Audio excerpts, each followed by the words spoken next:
Like fantasy? Film. Fight! What'd you fucking say? Fantasy. Film fight! I still don't get it. Fantasy. Fight! You take the pick of the litter. We take it in turns. Someone just gotta go first. And then The next person. they just go round and round.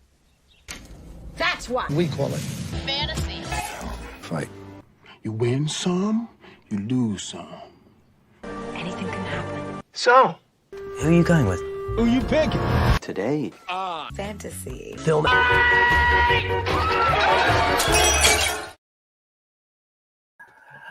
Ladies and gentlemen, welcome to episode number 64 of Fantasy Film Fights, the show where we take a random film topic and we draft it fantasy style. Today on the show, we are drafting iconically 80s movies.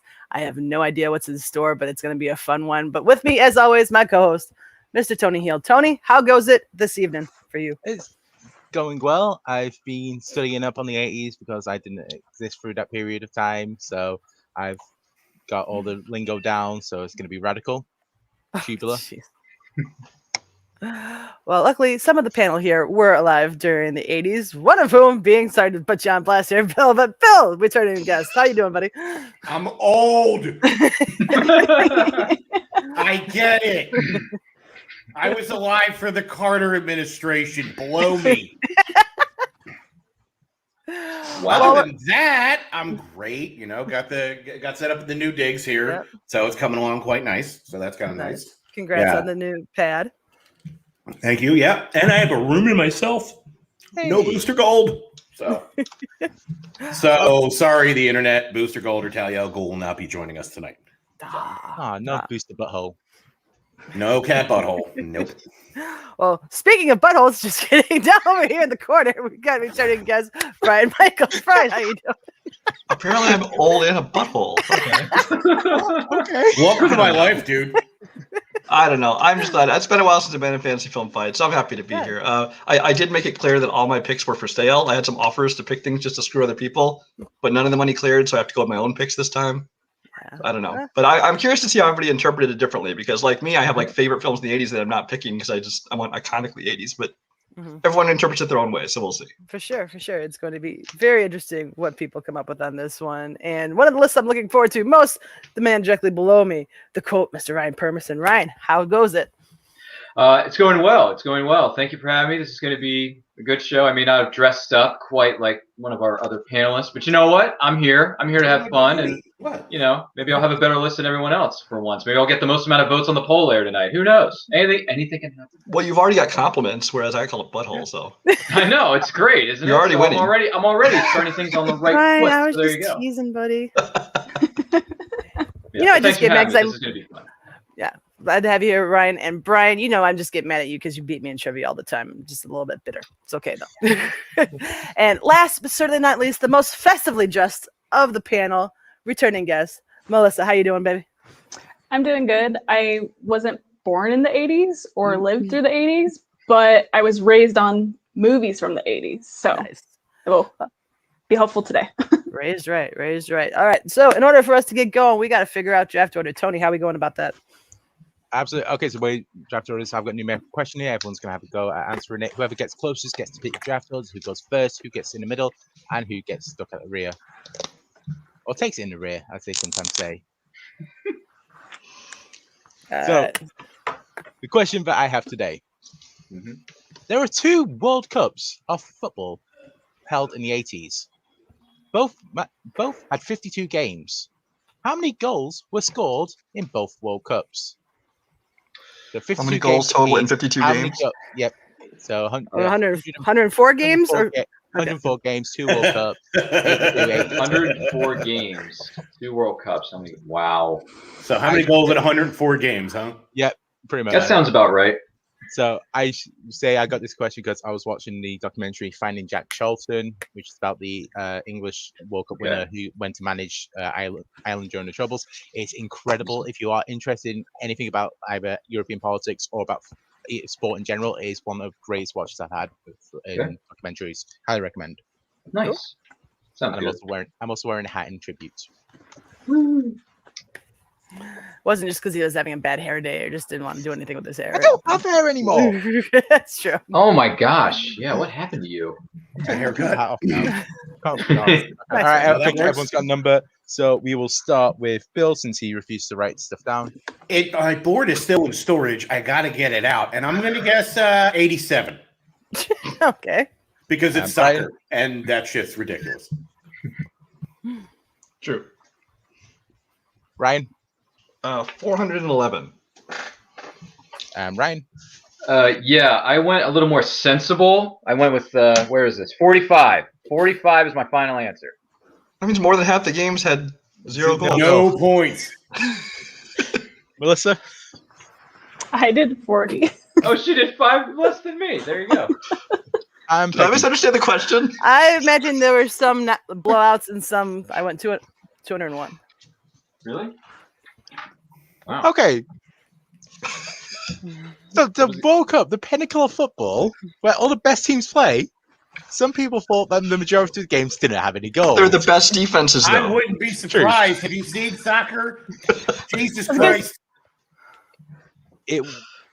With a average goal score of 2.14 per game, the correct score 278. That does mean Peggy was away by 77. Jeez. I get to set the order for my own. I was the second closest. So just Congratulations, Peggy. Well, how about this? How about we start with Bill, go clockwise, and I'm last. So Bill, Brian, Ryan, Melissa, me. Excellent. Give me 2 seconds to put the board in. So Bill, Brian, Okay. So that's how it's going. Excellent. Say goodbye to your I like pet. it when it goes in order. It's easier for me to keep track of. Yeah, let's just go clockwise, whatever. Yeah. So just before we let Bill go, so just quick say, so this is iconically 80s films. So this is not the greatest films of the 80s. This is not, or anything like that. These are the films that encapsulate the decade the best. Ah, okay. Oh, there's films on my potential list I don't even like, but I'll still pick them. Yeah. I'm just saying. So if random Oscar winners don't get picked, that's why. Oh, crap. Rocky won't get picked this time. Well, in theory. Yeah, we can't You tell. always pick Rocky. All right, When let's in get doubt, this. always pick Rocky. He does fight Russia in one of them. So. Well, I meant Rocky 1 is the one that I was picked. No, I think because he single-handedly ended the Cold War. So That's probably the 7th. All right, Bill, you are officially on the clock for iconic 80s movies. What is your first overall pick? So, since I don't give a shit about winning polls, since I've already won one, and I could burn it to the ground for all I care. When I think of that decade, I think of like what perfectly says the 80s. And if there was one movie that I saw as a kid that fundamentally scarred me on ways that is very embarrassing, I have mentioned this movie a lot. My love for this movie is fantastically praised. So Transformers the movie is my first pick. Okay. Yeah, I knew this was coming. Yes. So this movie fucked my little brain up when I saw it as a kid. So if you don't know or aren't familiar, by the way, if you haven't watched Transformers the show, none of this fucking movie is going to make any sense to you. Just so we're clear. I understand that. As a movie, it's not a good movie, but as a fan of that show, it's phenomenal. And I was excited when I was a kid. I went to the theaters, and then 20 fucking minutes into this movie, they murdered everybody I knew.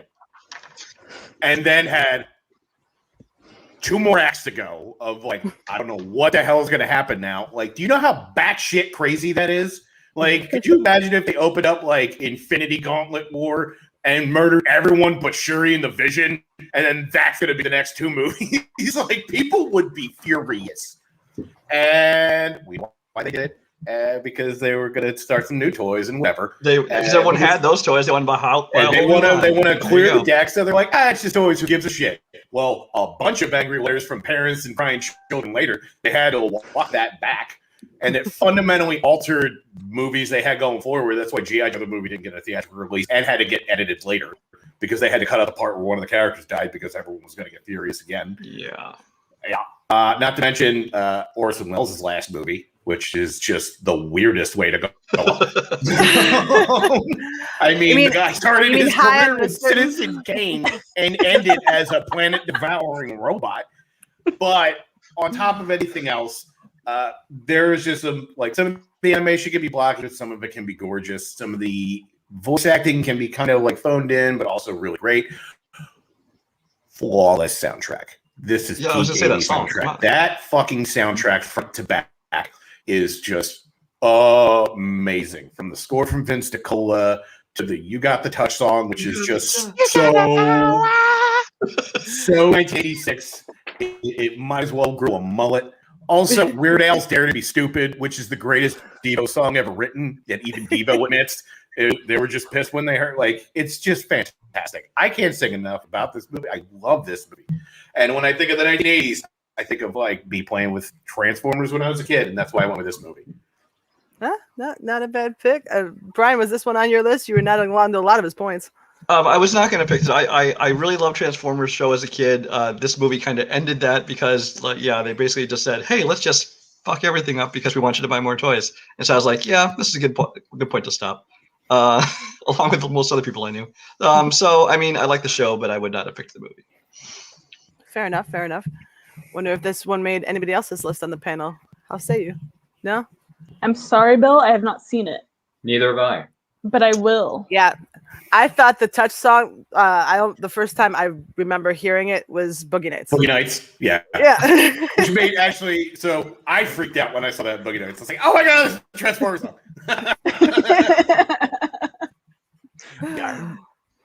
I remember watching the Transformer cartoon after watching the Transformer movies, thinking, "Oh, this will be interesting." It's like, holy crap, this is so much better. Why isn't this just live action? Why? It's still the best Transformers movie we've ever gotten. Oh, by a country mile. Yeah, because they're all hot fucking garbage. Even Bumblebee? Bumblebee is still garbage. It's 15 minutes not. of good stuff, and then it's Michael Bay shit nonsense where he's like a bumbling idiot for no good reason. And it's not good. It's just not that good. It's I disagree, but to each their own. but it's not good. So All right. Bill takes Transformers the movie with the first overall pick. Brian, what do you got for your first pick? Like I said, I'm not going to pick all movies necessarily that I love, but this is definitely one of them because this is not only one of the best movies of the 80s, one of the best movies of all time, and it screams iconically 80s to me. One of the best comedies of all time, one of the best sci-fi movies of all time. That is Back to the Future. Ah, nice. I mean, come on. You got Michael J. Fox. You got Christopher Lloyd. You got Leah Thompson. Crispin Glover in his only role maybe where he wasn't a complete wacko. Even though he was weird here. Phenomenal soundtrack, phenomenal score, great special effects, produced by Spielberg, directed by Zemeckis. I mean, everything about this just screams 80s. And even though he tracked back to the 50s, even then they're referencing all the weird ways that he's anachronistic because of his 80s.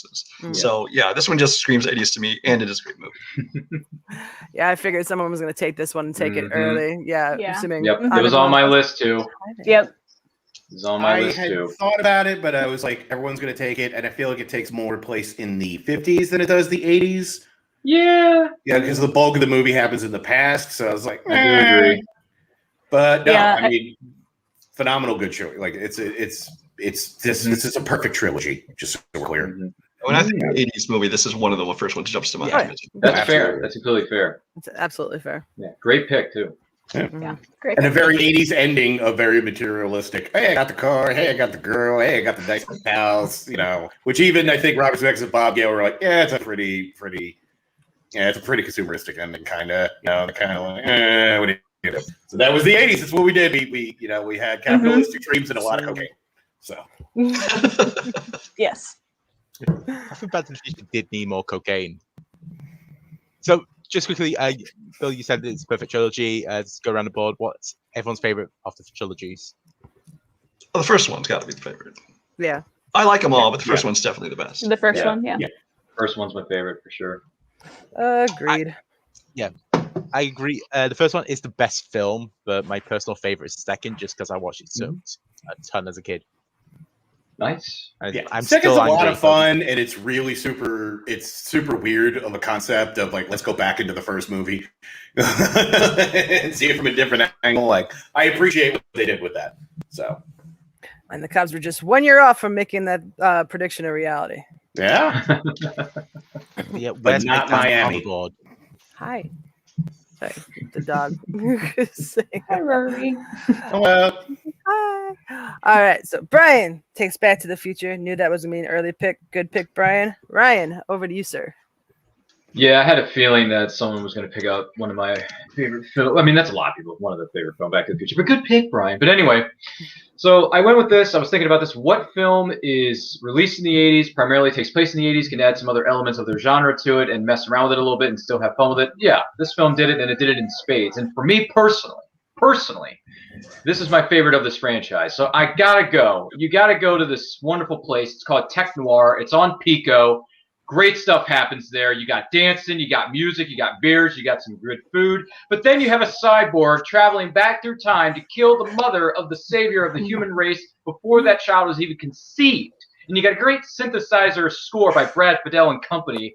Got to go with the Terminator, baby, because that Tech Noir scene gets me every time. The tension, just rises and rises right until finally it breaks. And I'm thinking, oh my gosh. And I had the chance to meet Kyle Reese himself at a convention. I asked him, what was it like shooting the Tech Noir scene? He says, well, being 26, 27 years old with a shotgun and firing at Arnold Schwarzenegger and all this other crazy stuff going around, you tend to have fun that day on set.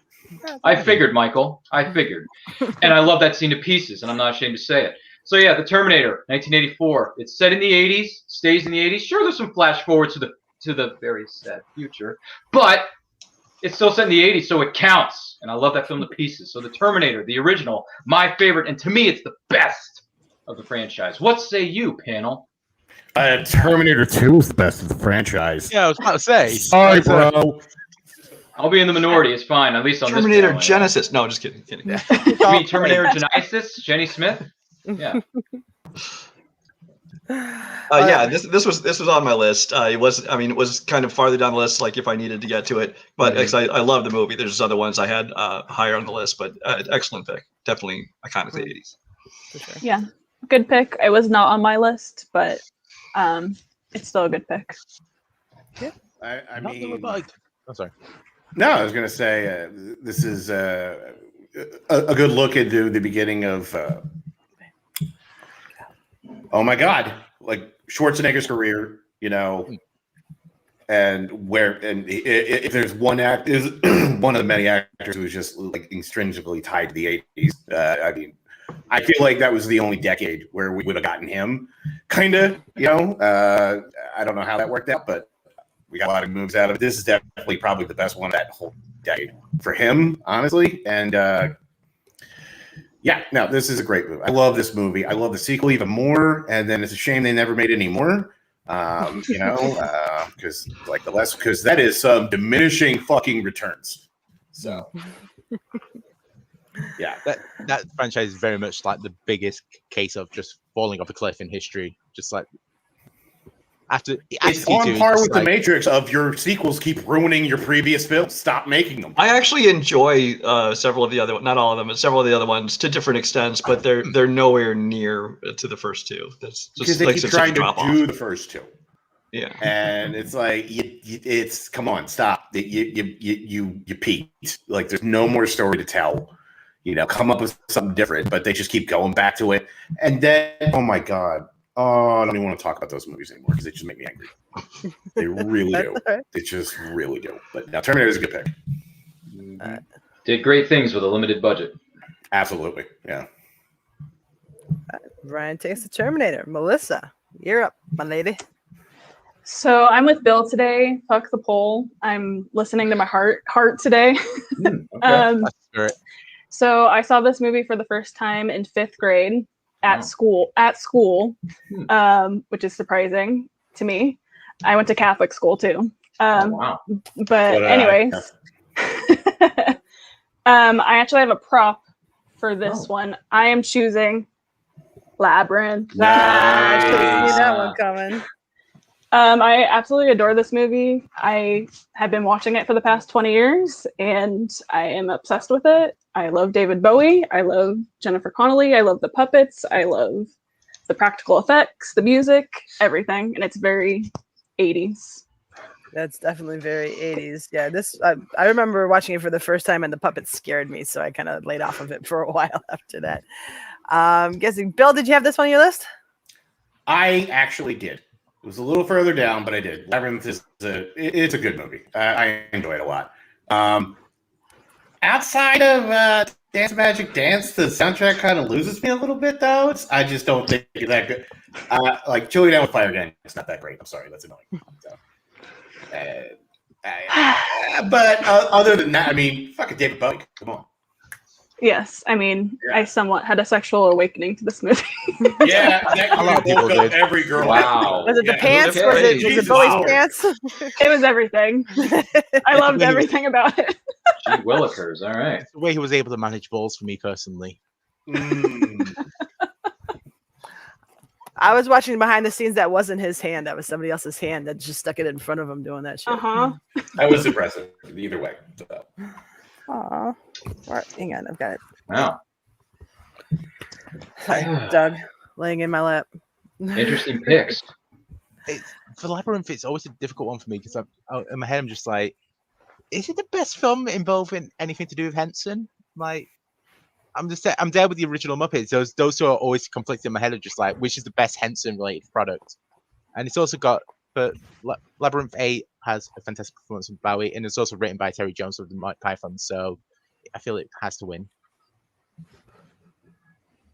Doesn't have Jennifer Connelly in there either for me, but I haven't seen Labyrinth in a long time. It's on HBO Max. Oh, nice, nice. Yeah. All right, cool.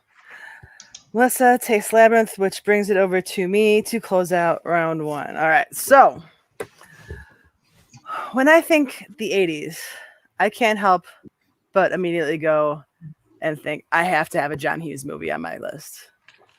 And this movie has a little bit of everything. Like, I remember as a kid, I could identify with each of the characters who happened to be within this movie just a little bit, it's got the fashion. It's limited fashion because there's only 5 of them, but you've got a brain, an athlete, a basket case, a princess, and a criminal.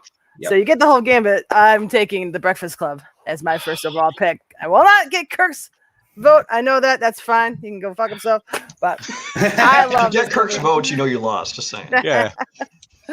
But this is one of my favorite movies of all time. Big fan of John Hughes movies. And for me, this is the best of the lot. So had to take it. Breakfast Club is mine. Feel free to discuss while I go sort out Rory and her whining in the background. I'll be right back. This is absolutely iconically 80s. It was in my top 5 possible picks, but I kind of figured it wouldn't make it back to me. It seemed like a first or early second round pick to me. Even wearing my Breakfast Club inspired X-Men shirt here. Oh, nice. I love that. So, but yeah, this one's absolutely, it's John Hughes is definitely just synonymous with the 80s, and this is kind of his most, iconic 80s film. So, of course, perfect pick. Yeah, I think there's very little debate that this is hands down his best movie, front to back. At least for me, anyway. Like he had a great run there for a while of just like knocking him out of the park. But I think this is definitely where he got it. Like he really knew how to tap into like the teenage mindset and how to make them just believable, well-rounded characters. And it really shows. Like I showed this to my niece when she was a little older. Now that she, when she got into her late teens, and like she completely understood the movie, and like it spoke to her even after all of these years. Like, and that's the testament to good filmmaking and like how good he was when he was on. He had it, and he really had it in this one. Yeah. Once I heard that Peggy was on the episode, I was like, all right, cross that one off my list. Yeah, it wasn't getting back to me. I almost took it at 1, but I was like, no. Yeah. Yeah, I didn't want to be a dick. You could have paid me. I would have taken that one too. Come on. Yeah. Full disclosure, I wrote The Breakfast Club down immediately first when I knew I was going to be on this episode. It's like, it's got to be Breakfast Club, man. You had the fashion, you had the soundtrack, you had the vibe, you had everything about it just encompassed in one film. And it takes place in one room the entire time. It's incredible. Yeah. But it's yeah, so good on you, Peggy. Breakfast Club was going to be one of my picks. One of the quintessential 80s one-hit wonders for a fantastic song. So, absolutely. Yeah. That is favorite of mine at karaoke. So yeah. Now I just got to figure out how I'm going to kick off round 2. Yeah. I'm not quite sure yet, but before I do that, Tony, if you could recap for those who've joined us late how round 1 went down. Absolutely. Okay. So Bill went first overall, and he went with Transformers the movie. Ryan went Back to the Future. Ryan went with the Terminator. Melissa went for the Labyrinth, and Peggy went for the Breakfast Club. All right, round 2. Trying to think, what do I think won't get back around to me, and what else can I let slide? Should it get picked up in the next 9 no one's taking 16 Candles. I'm not going all John Hughes. I've got my one John Hughes. I filled that quota. 16 Candles is not that good. Ooh, it aged super poorly. Oh, yeah. I filled that quota, but I'm gonna go with another. I'm gonna go with another coming of age movie. It's another movie that takes place all in the same day. Another one that's got a decent soundtrack, so that checks off that one too. And you've got future stars of both the MCU and the Lord of the Rings in this one. I'm going to take the Goonies as my number 2 pick for iconically 80s movies. Curious, does anybody else have that on their list, or was this another one you guys knew that I was going to snatch right away? No, I had it on my list. Yeah, I had it too, so it's fine. I had it. Yeah. Cyndi Lauper, the Goonies are good enough. Great, love listening to that song on one of my mixtapes in my car. It's like the orchestrations for it are they're just tone perfect and endlessly quotable to this day. Yep. I mean, you get one of the Corys in there. That's iconically 80s in and of itself. Yep. Sure. Everyone involved in this is, I mean, again, you got Spielberg producing. This time Richard Donner, directing it, and then of course, like you said, the soundtrack of Cyndi Lauper and all that. It's just 80s top to bottom. Cyndi Lauper. Yep. This is what I'm always curious about with the 80s. It always feels like the soundtrack is like a key part of any film from that decade. For the 80s, absolutely. Well, that was the birth of MTV, so there was a lot of tie-ins that happened a lot. So, like a lot of the movies really were tied around like the soundtracks or whatever. That's why people remember a lot of the soundtracks of movies they forgot about. So, yeah, it's weird how that works out. Yeah, I definitely have a very musical memory. So yeah, I do too. Yeah. But yay, I'm very happy to get the Goonies onto my squad. So. Anybody else wants to throw in their 2 cents? What is this? One-Eyed Willie. He was the most famous pirate of his time. My dad told me all about him once. Dad will say anything to make you go to sleep. Just trying to dictate myself. That's delude yourself, dummy. That's what I said. There's some good ones in there. Now y'all pissing their own faces. What is that? That is a mess. I want to clean up, boys. Oh yeah, sure, Mrs. Walsh. Looks fine to me. Man.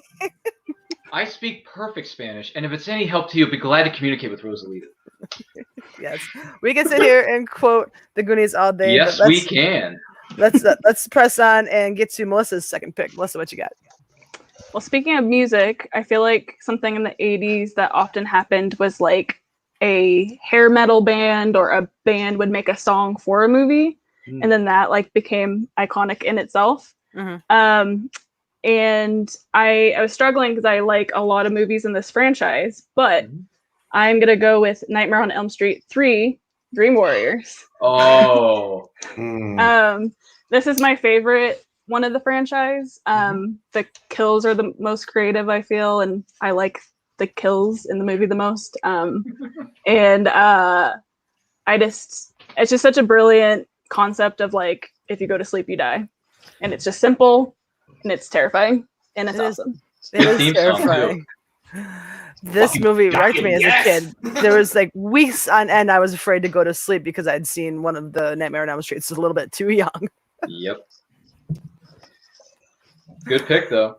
Yeah, this was definitely on my list, and actually I had the third one picked as well because I think this one's the most iconically 80s. Because while the first one I think is technically the best film, the third one is kind of where not only did it kind of hit its peak, but it also kind of bridged from being more of a serious to into what it became, which was all the one-liners and almost a horror comedy at times. And so this one kind of represents the series the best. So Totally. Good points. We are dream warriors. Good stuff in there, man. Yeah, Patricia. What was it? Patricia Arquette was in there. Yeah. I constantly go back and forth with this one and the first one being the best for me.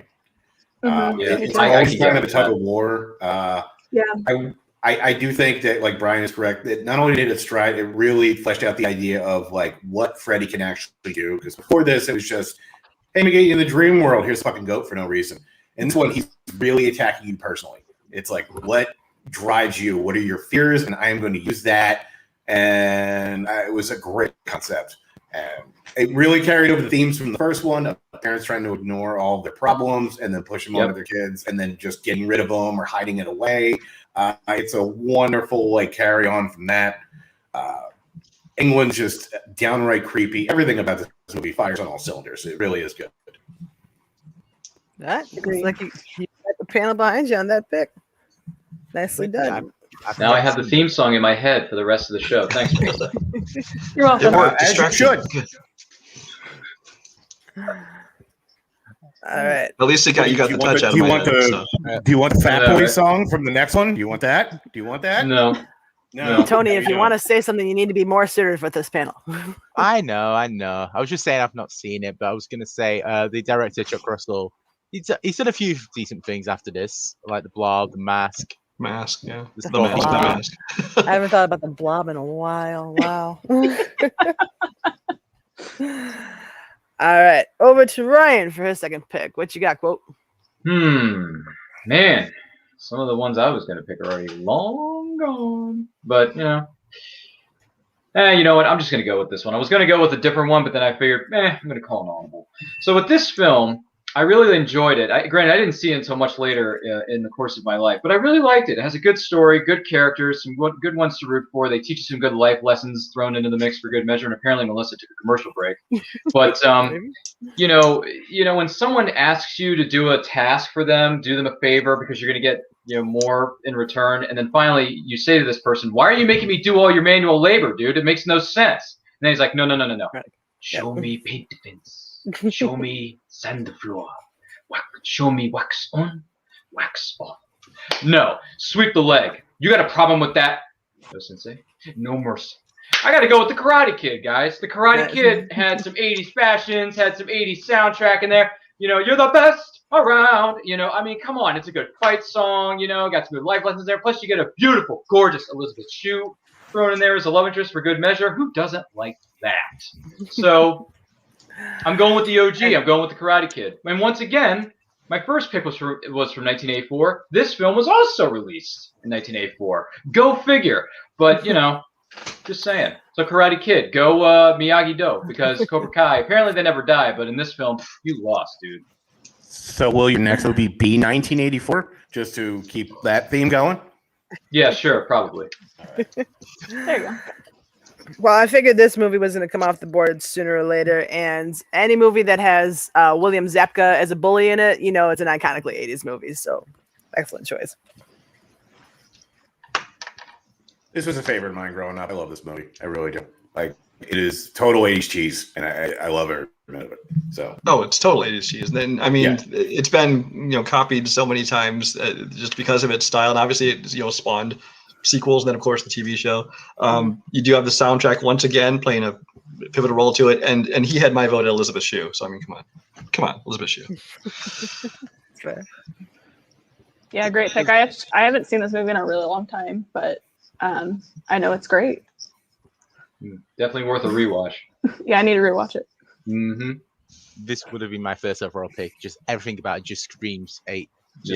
It just has that feel of just every single moment. Just it can't they can't remake this film. I know they tried, but they can't actually. They really did several times. There you go. Even though if they have to change the combat sport, they'll try and remake it. Or like the MMA Kid or something like that. No, the Karate Kid? The 2010 Karate Kid. They were gonna do it about kung fu, but then they realized, oh, DreamWorks owns anything to do with kung fu because of Panda, so they just bought the rights to do Karate Kid and just did it that way. So that's why Will Smith is now a producer for Cobra Kai. Because it was cheaper than to buy kung fu. Wow, fun facts. Yeah. So to speak.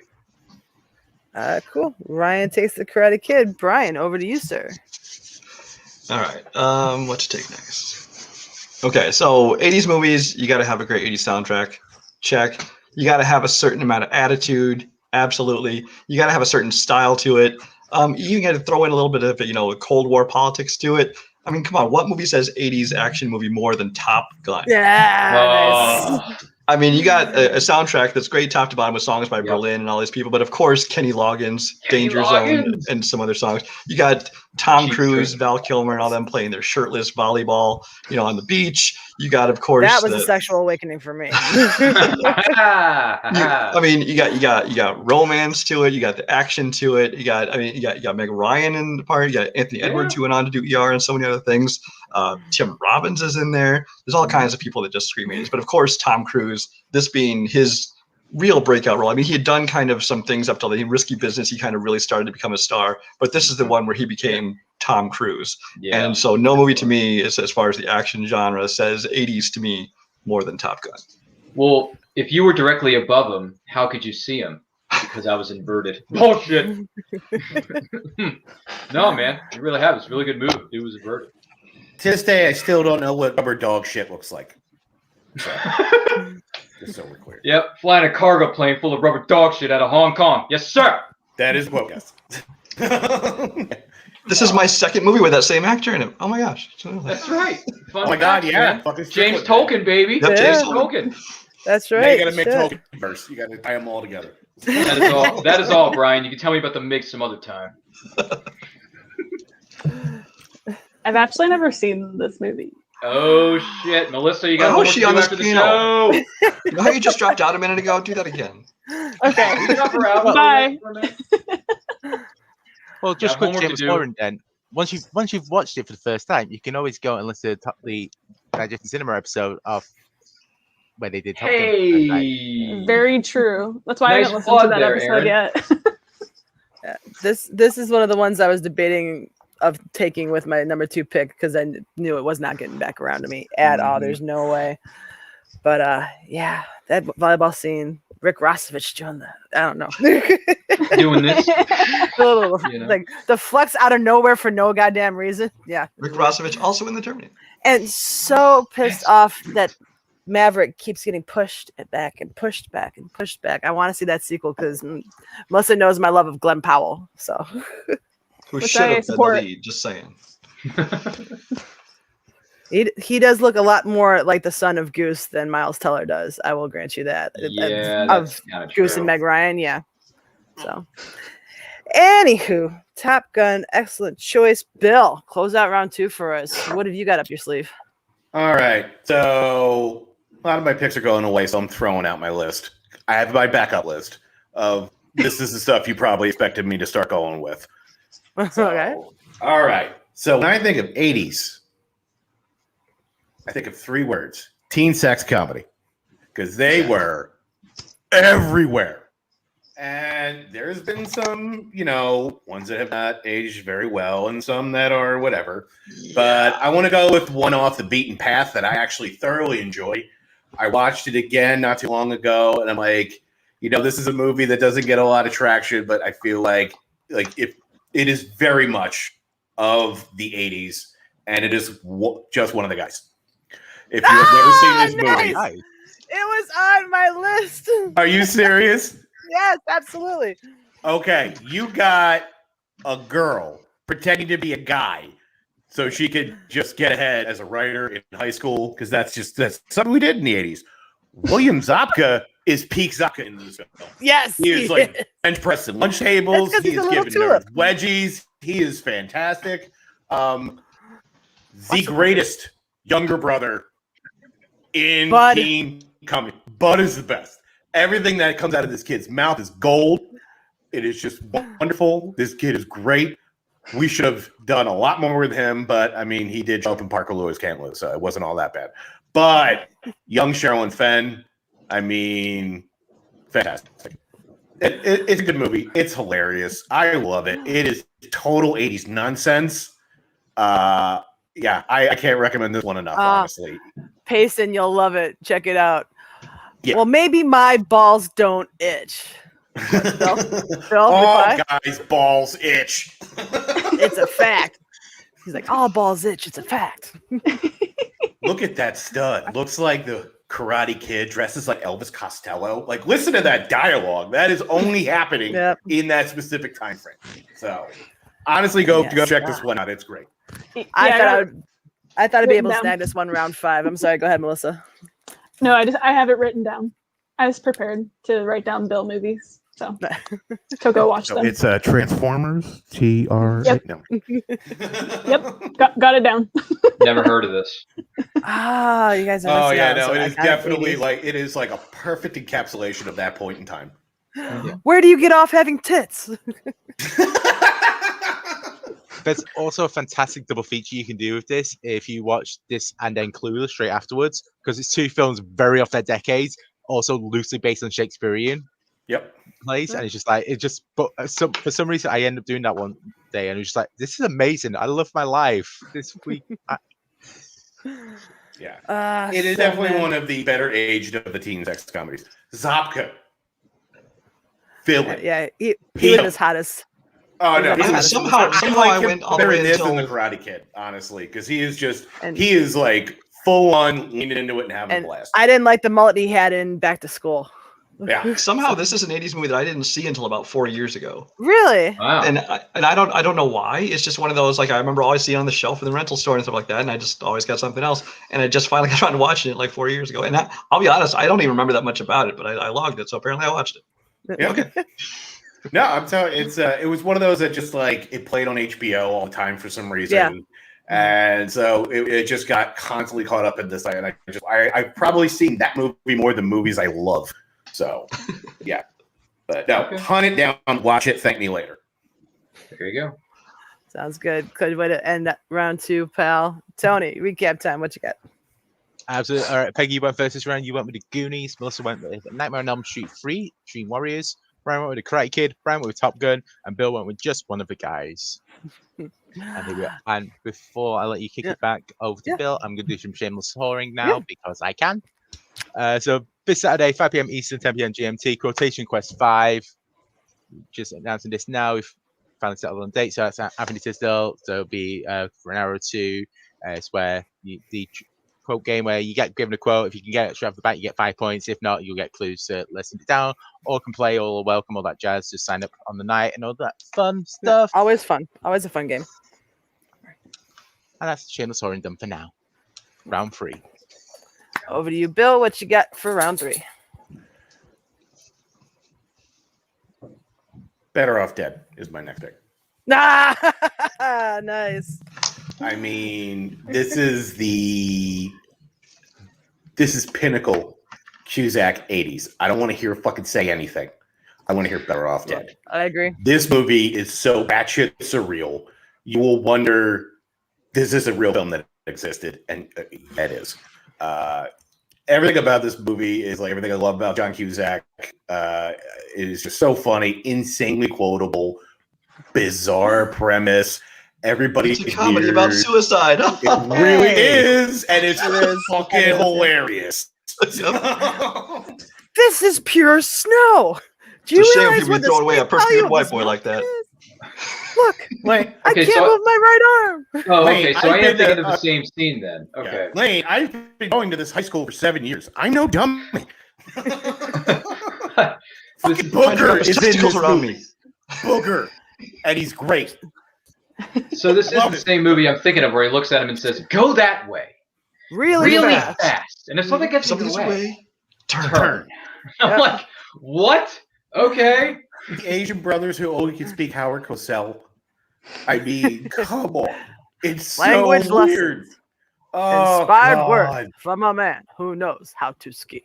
And yeah, because they were all about ski movies in the 80s for some fuck reason. Oh, yeah. And this is the best Ski School one. is the way to go. Forget Hot Dog the movie. Better Off Dead. So Ski School is got a special place in my heart because it's a chainsaw in it. Just so important. So I tell this story all the time. I don't know if I've told any of you guys this one before, but it's my Better Off Dead story. There's a scene in the movie where the French exchange student standing across the way is like throwing pieces of fruit at a sign, and Lane crosses the street to ask her like what's going on, like what's wrong with her, and she says she's complaining about Ricky, the son of the family that she's living with, and she says he uses like the language barrier as a chance to put his testicles all over me, and Lane's like, I'm sorry, and she's like, how you say octopus testicles, and Lane's like, no, tentacles, NT, two completely different things. And I remember I was like, what, 7 or something, and I turned to my brother, and my mom was in the room, and I'm like, what are testicles? And my brother turns to my mom and is like, you want to take this one? And they refused to explain it to me, and I threw a huge crying like fucking hissy fit and stormed up to my room and cried myself to sleep because they wouldn't let me know what testicles were. Aw. She still doesn't know to this day. See, if it was modern day, she'd been upstairs Googling testicles and see what comes Still been up. wondering. Still wondering. Gee, Ricky, I'm really sorry your mom blew up. Yeah, this was definitely on my list. So, like you said, this is pinnacle John. I mean, John Cusack has a lot of great movies, but this is, I think, still his best movie, and his best pure comedy. And this one, I just love everything about it. Like, I mean, you can see here, we've been just quoting it for 5 minutes straight, and we haven't even scratched the surface of this movie. And one She crazy speaks summer French, is Roy. just She much doesn't fun. speak imbecile. Yeah, and one crazy summer is just as much fun. Him and Steve Holland back at it again, and Bob Keckle. Wait, everything's fun about that, but it's just this one is so fucking great because it's just so weird. Where's my $2? Oh, I forgot about this. And then you got the weird claymation sequences. Set to Van Halen. This is the 80s, baby. Yes. Oh, I'm so pissed I didn't write this down on my list. I'm kind of ashamed of myself. It's on the freaking wall and I didn't put it down. But good pick, Bill. Good pick. Brian, let's see if you can do likewise. What you got? Well, I'm not picking Better Off Dead. All right. So let me see. Iconically 80s. Okay, this is one of those that I'm not going to call one of my favorite films of all time, although I do enjoy it. But this one just screams 80s. Now, at number 2, I picked Top Gun. And if there was one person who was big on soundtracks in the 80s, it was Kenny Loggins. Yes. This is his other pick, Footloose. Ah, nice. Not Over the Top, another one he did. Not Caddyshack 2, or Caddyshack, another one he did, but Footloose. So, I mean, this movie it's not a musical, but you'd think it was because music plays such a big part in it. There's so many sequences where people are dancing to it, essentially. There's other sequences that are basically music videos stuck in the middle of the movie. But, I mean, it's Kevin Bacon kind of becoming a star at this point. Like I said, you got Kenny Loggins as well as the rest of the soundtrack, holding on for Hero, and so many other songs. You got, Chris Penn in there. But I mean, this is just a movie that when I think Holding 80s, on for a Hero.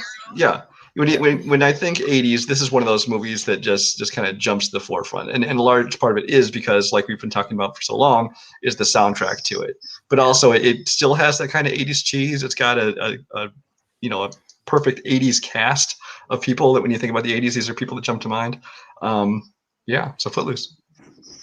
Excellent pick. Did not like the remake so much. I think they should have just. I love the remake. I didn't. That got a remake? It was like almost shot for shot, like to a point. It was It's like fine. why? Yeah. Didn't know that. In some ways, I actually liked it more than the original. Just saying. Well, I will say Julianne Hough is a better dancer than the entire first cast combined. And that doesn't include Kevin Bacon. That's fair. But Chris Penn. Miles Teller made a great Willard. Come on. Chris Penn. Come on. But we're not here talking about that one. Okay. Now we're going to talk about John Lithgow and how great. Yeah, he I was is. about to say. John Lithgow. John Lithgow. I said this in the dance episode. I'll say it here. John Lithgow got snubbed for an Oscar for this role. He was incredible. He's one of the best, low-key movie villains especially of the 80s. Like his reverend is just like, you are the slimiest motherfucker in the history of the universe, and I want more of you. Well, he has a change of heart by the end. But then at the end, yeah, he kind of turns around and. They start burning books, and he realizes, oh shit, we might be going down the wrong path here. So, I mean, come on, they have to turn around people's hearts through the magic of dance. That is the 80s in a nutshell. It's just it's so effective. insane.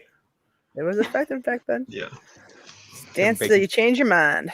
Kevin Bacon's still just the guy from Footloose 30 years on, and it's still he's done all this work. He's got the Oracle of Bacon about him because he's done so many movies. But your heart just goes, "Oh yeah, you're the dancing guy, and we love you for it." I suppose. All right, Ryan, over to you, sir. Round 3 pick. What you got? Yeah. So full disclosure, I've seen Better Off Dead, but I've never seen Footloose. I guess I should add that to my list. But anyhow, But anyway, yeah, I'm going to go with another film that is set in the 80s, has a bit of an 80s soundtrack to it, a little bit of an 80s type vibe to it with the fashion, the storyline, where they're going. Someone's got to do a thing. They don't want to do it, but they're doing it anyway because they're trying to do a friend a favor. Then she finds out her best friend is downtown and she's in a bus station. She has to get her friend back because the bus station is full of creepy people. And then you go into a place and they tell you that you cannot leave this place without singing the blues, specifically the blues. And I'm thinking, all right, how are you going to get out of this one, Elizabeth? I mean, I believe in you because you're a great actress and you're gorgeous, but how are you going to get out of this one? And they pull it off, and they pull it off beautifully. So you got to go with Adventures in Babysitting, 1987. It's a fun movie. It's funny. It's got good one-liners in there. You got Daryl being the smart aleck. You got the one kid, what's his name? I think it's Keith Coogan, who plays another character in the 90s film Don't Tell Mom Babysitter's Dead, thrown in there. You got Maya Bruden. You got Thor. Thor's in this D'Onofrio movie. as Thor. Vincent D'Onofrio as You get Thor in this movie, which a movie about babysitting, you get a comic book character. I'm like, oh my gosh, this is different, but I like it. I like where this is going. So yeah, Adventures in Babysitting. It's a lot of fun. It's a good rewatch. It's got a good soundtrack too, especially when you're ready this place without singing. And by the way, Bradley Whitford plays a jerk so well in this. I was just gonna say that. And he gets his lights punched out by the most unlikely person, well, not punched out, but he gets his ass kicked by the most unlikely person. I'm thinking, this Daryl's got some guts on him. I like it. So yeah, Adventures in Babysitting. I'm going with the '87 classic right there. Nice. Another Elizabeth Shue classic. Another Elizabeth Shue movie. So and I gotta say, maybe Peggy understands this as somebody who's lived in the Chicago area most of his life. That movie is so ingrained in my head. There's the one main building that she's on the outside, which is in the movie. Yep. I cannot be in Chicago and see that building and not think that's the Adventures in Babysitting building. Yep. The one with kind of a diamond-shaped top to it. Yep. Yeah. Not the Prudential building or Prudential, whatever. It is the Adventures in Babysitting. It's the Adventures in Babysitting building. Yep. Yeah. Hey guys, look, it's my dad's building. Well, she's probably there. Well, it turns out they were. She's hanging on the thing outside. Yeah. But okay, Melissa, have you seen this one? Yes, I have. I was just gonna say Ryan's list is making me super nostalgic, and like I've seen all these movies, but it's been so long. So I'm like, okay, I need to watch all these again. Yeah, everyone keeps good rewatch. I probably haven't seen this movie since the 80s. It is a lot of years, but I think this is when I kind of do want to go back to this because I do remember, like, just you guys talking about it, I was like, oh god, that was hilarious. Oh my god, that was funny. I don't know how well that blue scene is going to hold up now, but it's fine. So, yeah. But so strange that Penelope Ann Miller plays the best friend of Chris, and then 3 years later she plays a mother to a 10-year-old in Kindergarten Cop. That's just weird to me. It's crazy. That was the 80s. All 30-year-olds were hired as teenagers. I don't know what's that. You had like Sally Field as the love interest for Tom Hanks in that stand-up movie, and then he And 4 years later, she's his mom. Yeah. Oh yeah, that's right. That's right. Good point. Good point, guys. They do that a lot. But excellent pick with Adventures in Babysitting. I need to watch this. This is directed by Chris Columbus. I don't think he did anything else. On HBO Max now, if you want to watch it. Oh, nice. There you go. I'll have to get a VPN, but ExpressVPN. They advertise all the time. Anyways, Melissa, they can have that here if they want. Your third round pick. I still can't talk today, guys. I'm sorry. Go ahead. You're fine. So we talked about teens, comedy, and sex. So I'm going to bring that back. This is one of my favorite coming of age movies, and I'm going to go with Fast Times at Richmond High. I love the characters in this movie. I love the soundtrack, and Phoebe Cates has amazing boobs. Yeah, pretty much jump-started my... I was going to say, there's our sexual awakening right there. That was every guy's sexual awakening. It was a sexual awakening for me, too. Yep. I remember just being jealous of her boobs. I'm just like, they're like perfect. What the fuck? Oh Yep. God! To this day, slow mo still makes me feel weird. I'm pretty sure I wore out a few VCRs on that one. Yeah. Oh yeah, no, totally did. Oh Lord. You had to get like the blurry lines that go across like are Only just on that scene, and then my family was like, "Why is this one scene always messed up?" I could conservatively talk about Phoebe Cates' boobs for 40 minutes. Yep. Just so we're Let's go. Challenge accepted. Okay, so all right. But other than that, it's actually like this is great. I do love this movie. It is a great movie. Was it Amy Heckerling? Yep. Yeah, like coming out gay with this one. Like really did a good job picking a lot of great a nice like pre-insane Nick Cage having a supporting role in this, but it's a good snapshot of like early 80s teens and like what it was like for them. And not to mention Sean Penn is like, how much has that part been aped for years after this? Like it is like Spicoli's just like that's shorthand for like stoner idiot. I mean, it's fantastic. This was on my list, goddammit. I'm sorry. No, it's on the one for that. hard time, Mr. Man. Yeah, my dad showed me this movie and he was just like, this was literally how it was at high school. I was like, okay, got it. And it was a little weird watching with my dad, but that's okay. We'll get into some of the movies I've watched around parents, so they did not give a fuck back in the 80s. They're like, yeah, there you go. Let's watch The Accused. That'll be fun. That should be a topic. Worst movies to watch with your parents. Sallow. How Bill became Case Bill. closed. Google that, kids. You'll find out why you shouldn't watch them in your family. Don't Google it, please don't. No, actually, I want that in your search Not in history. public. Jeez. Don't listen to Uncle Bill. Uncle Bill will leave you bad. I need to watch Fast Time. This is one that's been on my list for a while, and I know I'll like it because it's Cameron Crowe written, Emil Heckerling directed, and everyone in that cast is just amazing. Like it's one of those like perfectly cast films. Just everyone in there is just awesome. So I'll get around to it at some point. Okay.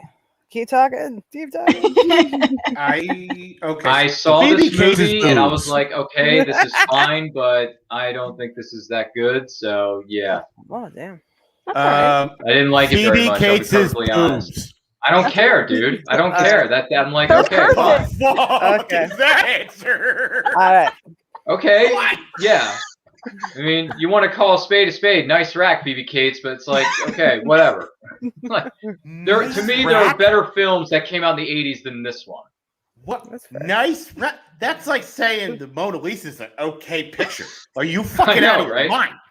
Sorry, I am not a Fast Times fan. I'm just not. I will say it's not the best Phoebe Cates movie of the 80s. That's all I'm saying. Yeah, that's fine. I know you're not going. no, that's where my fine, head's but- going, but Shag the movie is my favorite with Phoebe Cates, but that's not that's a chick flick. So I mean, if we're gonna talk her best film, it's clearly used to Drop think Dead Confederate Fred, flag but slightly that happened Yeah. Oh later. God. No. Yeah. No, You kid, sure it's it's not Princess Caribou. Caribou? We are way too alike. It's frightening. oh jeez. Okay, over to me for my third round pick. Okay, this is where I guess I got kind of go off the mainstream rails and over to more so the Peggy type movie rails. I mean, it's still iconically 80s. I'm assuming that everyone on this panel has seen this one because one of the like main stories in a lot of movies in the 80s was there's a popular girl who's like untouchable and the nerdy kid who wishes he could be with her and tries to scheme and plan to figure out a way to do this. And for this one, she happened to go and spill wine on a suede outfit that she borrowed from her mom without asking. And he's wanting to buy a telescope on the opposite side of the mall from her, sees her through the telescope, panicking, figures out how to help her. And so he could, quote unquote, date her for a month and try to be popular. I am going with Can't Buy Me Love. Cheers. One of my favorites. Nice. You got Billy Idol songs in there. You've got the African Eater ritual dance. I mean, and like she takes him on a shopping spree and gets all these 80s clothes. It's iconically 80s. If you have not seen it, I highly recommend it. One of my favorite rom-coms of the 80s.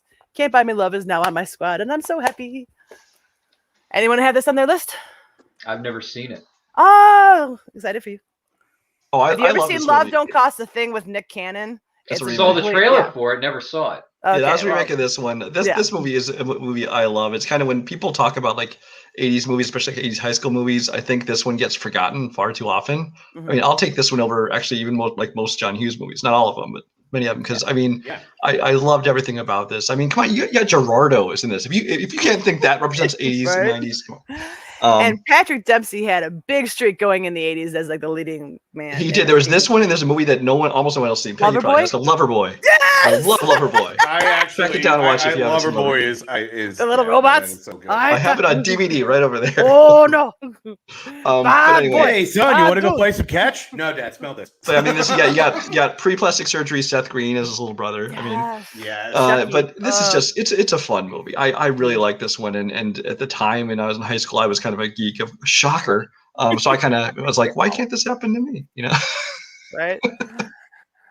But yeah, Cindy Mancini, rest in peace. She's no longer with us, but yeah, she had a rough life. Yeah.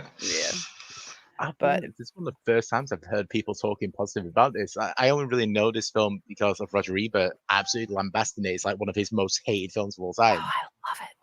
I love this movie. Cools, nerds, your side, my side. Man, it's all bullshit. It's just tough enough to be yourself. There was a good message there. I think it's on Disney Plus over here, so I'll give it a crack. But yeah, it's like I remember reading like Ebert's book, like these sort of films. I hate book, and he goes into it just like this, this is the most capitalistic, terrible film in the history of the universe ever. I'm just like, okay, like. So I'm now interested to see like how much of an old fart he was in actuality. He famously hated comedies, so yeah, take it with a grain of salt. Yeah. But I famously hate comedies, so I can't really judge him that weird, much. Dude. Yeah, it's weird. Me too. But I love you. But you're weird. I love you. All right, end of round 3. Tony, if you could recap it up. Absolutely. Okay, so for round 3, we are sorry, computer's going slow. All right, so round 3. So Bill went off first this round. He went with Better Off Dead. Bram went with Footloose. Everybody get Footloose. Ram went with Adventures in Babysitting. Melissa went with Fast Chance of Richmond High, and Peggy went Can't Buy Me Love. Okay, and steering further into the skid more towards movies that I love and not necessarily like well-known ones. But this was a big one for me growing up because back in the late 80s, Christian Slater was very much a heartthrob. And kids didn't really have, there's no internet, kids didn't really have an outlet back then. So this guy started a pirate radio station in his basement because his parents moved him across country and he was trying to reach his friends back east, couldn't do it. So he just started talking to nobody. And all of a sudden it gained popularity to the point where the FCC got involved, trying to figure out where he was and arrest him for just having his own little radio station on for like maybe 5 minutes to 5 hours per night, depending on how he felt. If you've never seen it, it is an excellent 80s movie. At least in my mind, it is. You get I was going to say it's 1990 technically. Yeah. But... Is it 90? Yeah. Oh, it was still 80s to me. It still feels 80s. Yeah. Yes. It was filmed in the 80s. It was filmed in the 80s. So there we go. So I'm still going to allow it because damn it, it's my show. I am taking Pump Up the Volume as my 4th overall pick. I know nobody else is probably taking this one, but I was looking over my list and there's so many iconic movies that I could have taken, but not many people know Pump Up the Volume or even remember it. So I figured I'd give it a little boost. Yeah, it's one that's never made it to streaming or anything, so you never see it pop up really anywhere. But I mean, I've had it on DVD and stuff forever, and I love this movie. Happy Harry Your Heart On, come on. Yeah. Christian Slater, who obviously had a great time in the 80s. This wouldn't have been the 80s movie I'd pick from him, but maybe we'll see it later, maybe we won't. I don't know. But I mean, Samantha Mathis is in there. This is a good 80s movie. Even if it didn't come out in the 80s, it still kind of has that same feel of like, almost like another John Hughes movie kind of thing. And it features songs from The Descendants, Bill. I was getting to that. Yeah, it's my favorite band of all time. Stole His Thunder. I'm sorry, buddy. No, but it's a great soundtrack. It's one of those movies where you want to do your own radio station after you see something like that. Yeah. And it's a great movie. I do love it a lot. So I don't know if you guys ever seen a movie with Anton Yelchin called Charlie Bartlett. It's almost the same. It's almost the same movie. It's not involves a radio station, but it's practically the same plot. So. Huh. No, I haven't seen that one. I've heard of it. I've seen the movie. Yeah, Robert Downey Jr.'s in that one. Yeah. Oh wow, really? I've seen that movie. I think I've heard of Pump Up the Volume maybe once across some of these other family movie show streams. Maybe Peggy mentioned it. I don't know. I may have mentioned The Worst High Five in in cinematic history Yeah, between Seth probably. Green and some random dude. I don't know, but I've heard maybe one or two things about this movie. I may have to add it to the list. No, see, that was the point of putting it on I my think list. Seth Green was in this one too. Yeah, Was he he? was in it. He was the one who asked the kid to put the One of the stoner mix kids. over the Ooh. PA. Admit what? Admit what? Sorry, he knows what I'm talking about. I guarantee. Good stuff. Well, I have No, it written I- down. Cool. All right, Melissa, over to you. 4th round pick. Well, we keep talking about music, and I think the song is probably even more iconic than the movie at this point. Never Ending Story. Nice. Oh, I'm fully aware that this movie is trash and it did not age well. But at the time when I first saw it as a kid, when I was a kid, I thought this was like the best thing I've ever seen in my life. Even though that horse scene literally scarred me for life. Artax. So I'll wait till My you're done. heart breaks for Atreyu in that one. But I do love this movie, even though it hasn't aged very well. But I disagree. I don't think I've ever seen this movie begin to end. I've seen bits and pieces of it, but for some reason I think I was maybe just a little too old to be like the kid that wanted to watch it at the time, and I never really wanted to go back to it. And I've heard so much about it. Really, all I know about it at this point is that it's the song that got people killed on Stranger Things because Susie made Dustin sing it when he could have been off saving them. But yeah. Never Ending Story. I happen to like the second one best just because I had a huge crush on Jonathan Brandis as a child, and Jonathan Brandis happened to star in the second one. There you go. That is, yeah. I'm not ashamed to say this. I have both those movies on Blu-ray. Never Ending Story 1 and 2. Not ashamed to say it. Love this movie. Had the pleasure of meeting Falcor and Atreyu at a convention. Very nice people. And it was fun. It was great. And yes, I really do like this movie still to this day, even though some scenes may give kids nightmares, may break kids' hearts with our tech scene. But still, it's 80s. Soundtrack, practical effects, a fantasy story. I dig it. So, and once again, 1984. Great year. So, and Melissa, you have chosen wise. So good on you. Never Ending Story. Good pick. Yep, I agree. I was going to say, it feels like the fantasy genre, especially like that period of time, the mid to late 80s, just that was its prime period. That's where we got Kroll. Yeah, fantasy adventure movies, brother. Fucking let's talk about Kroll for 9 years. Let's do it. Come on, The Glaive was awesome. The Dark Crystal creeped me the fuck out. Ooh. And I loved it. That's right up your alley. I was gonna say creepy 80s kids movies. You're like, bring it. I'm there. Yep. So 2 Never Ending stories. One, I almost bought Fiance Knowles a planner that you could buy off Etsy somewhere or something, and it is literally Atreyu pulling the horse out of the dirt. Like, you just put a plant in it, and it's fucking great. And I showed that to her, and she went, "That's fucked up. That's too soon." So that may still end up at our house. I will probably plunk down some money. It might be worth it. Number 2, I don't know if anybody knows this, but apparently the girl who played the queen, the princess or whatever. The childlike empress? Thank you. Uh-huh. Well, actually, anyway, I'm having fun with it. It's fine. She was on Twitter and doing a Q&A, and then somebody says, "Hey, what the frig is the name that he yells?" Because I can never understand it, and it's like, if you put on closed captions, it's muffled. And she actually let the name know. Like, apparently he says Moonchild. So that's that girl. That's the name he gave her.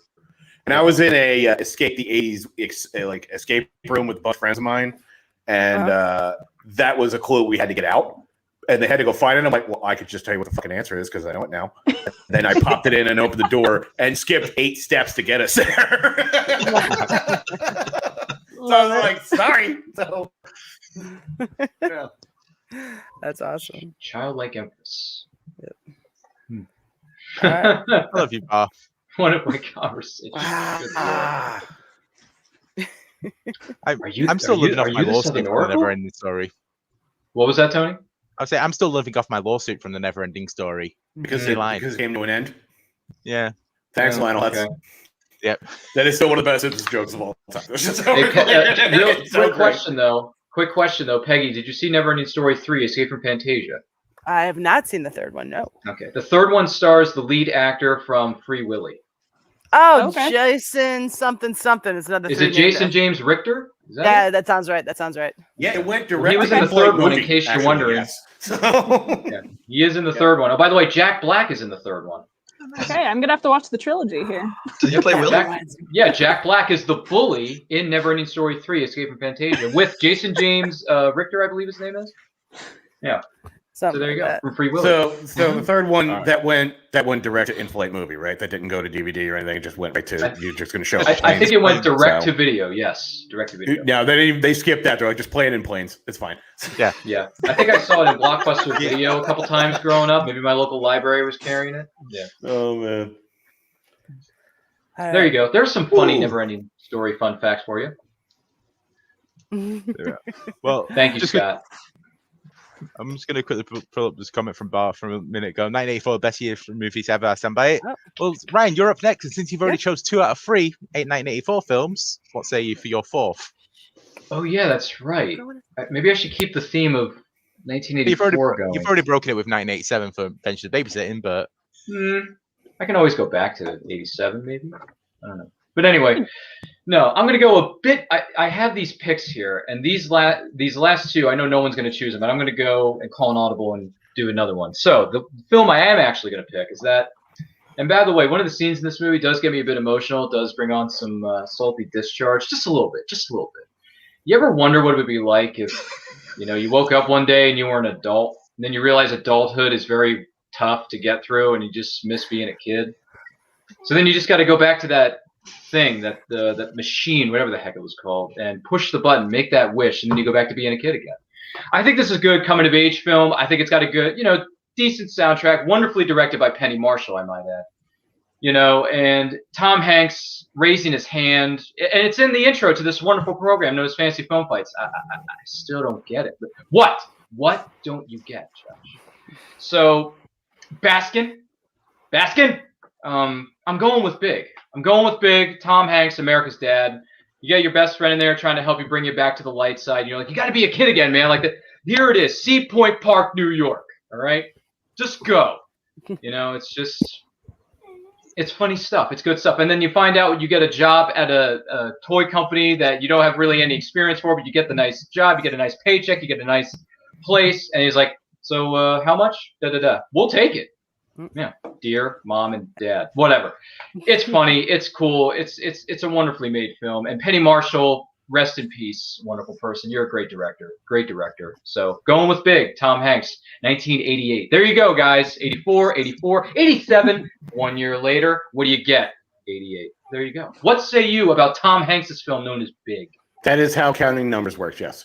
Yep, exactly. Yes. You're welcome. Also, I feel the need to point out that Elizabeth McGovern had intercourse with an underage child, technically. Perkins.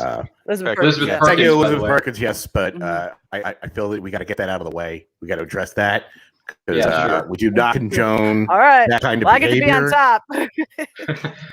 You mean sleepover? Oh. Yeah. I will say I love this about movie, that. although it did not cause any salty discharges in me. But I did appreciate this movie, and I very much enjoyed it. Yeah. Did you have a sexual awakening to this film too, Brian? No. Probably not. I had another Tom Hanks on my list if I was drafting another Tom Hanks 80s film, but Big is a good one. I don't shimmy cocoa pop, shimmy cocoa pop, shimmy rock. And going to FAO Schwartz, which by the way, I miss going to that place.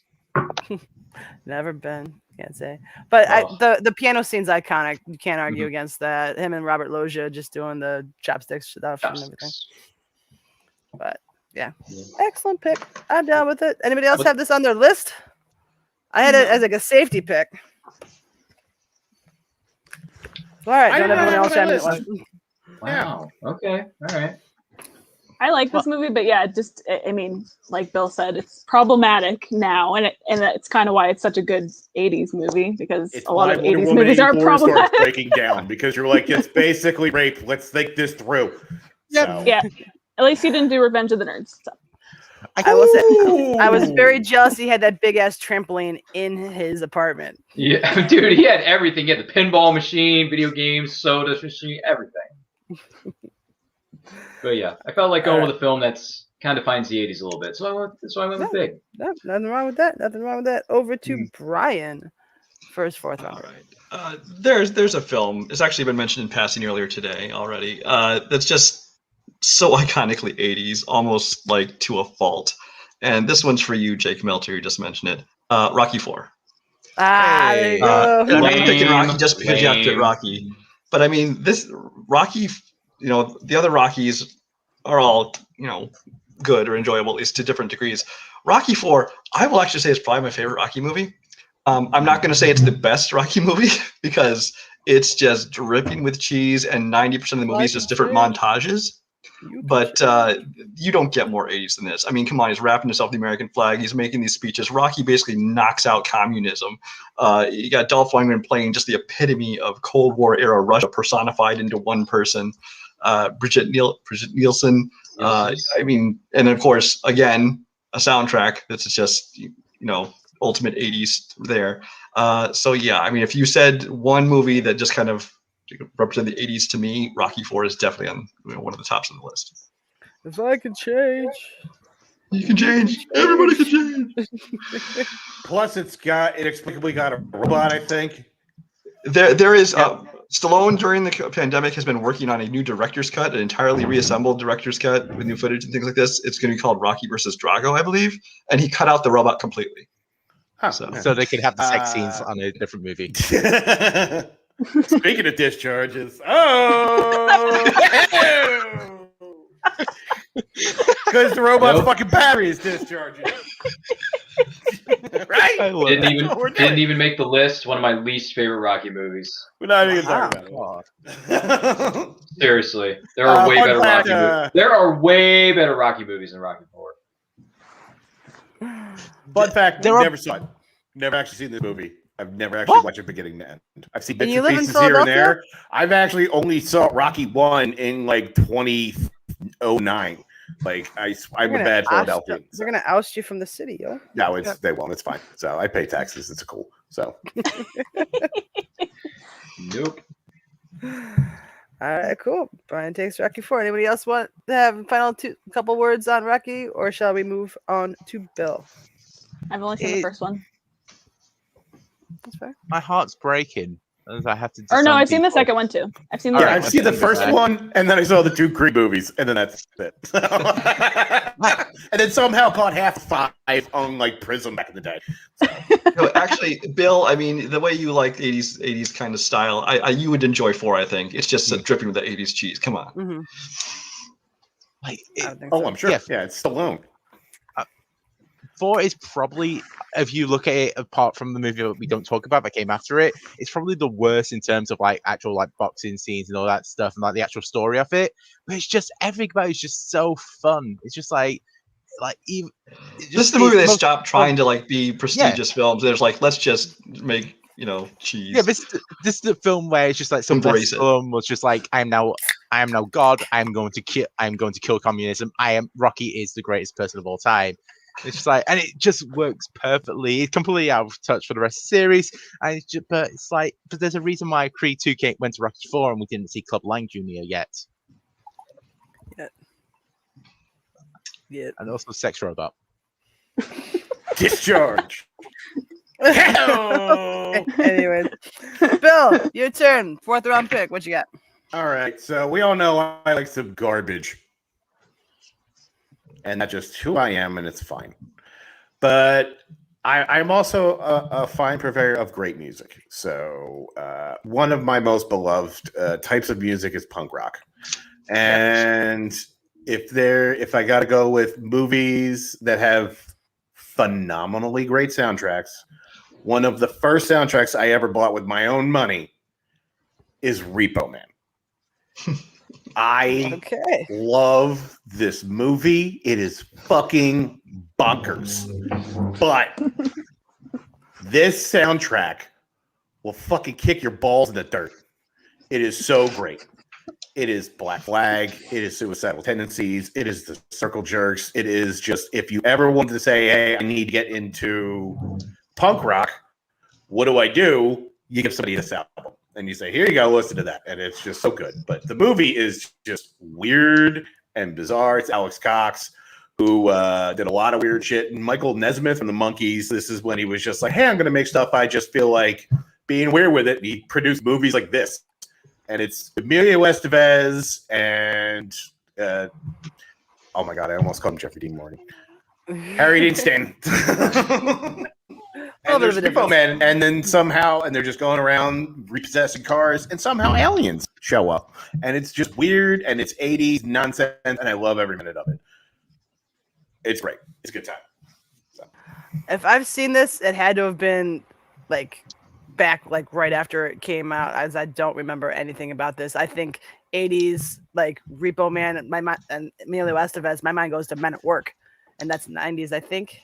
Yeah. I'm not I sure. think it's 90. Yeah. But yeah, I don't think I've seen Repo Man. Neither have I. I have it written down. It's a very Bill movie. This does not shock me in the slightest. Bizarre. But This is Iggy Pop, Black Flag, Suicidal Tendencies, Circle Jerks, Fear, Burning Sensations, The Plugs, fucking great stuff. That just sounds like side effects from something you're taking. so I have the synopsis and everything of this. It has probably my favorite actor name in the history of the universe ever now. Okay. Playing Duke in this movie, Dick Rude. This is what Dick Rude. This is what the name of this person decided professionally to go by, and surprisingly, he's not a porn star. It's just like that is the most. I love stuff like that. Evidently. All right. Just out of curiosity, Ryan, you seen Repo Man? No, No. never even heard of it. I'm sure I will say- I think it's on Amazon Prime right now. You just go watch it. Yeah. I will say, speaking of Mike Nesmith, I almost made my list Tapeheads, which I Yeah, love. we Talk did about John that. Cusack. You should really watch Tapeheads, another one produced by Mike Nesmith. Which is also an episode of Unearthed with me. It's great stuff. I sing that movie's praises a lot.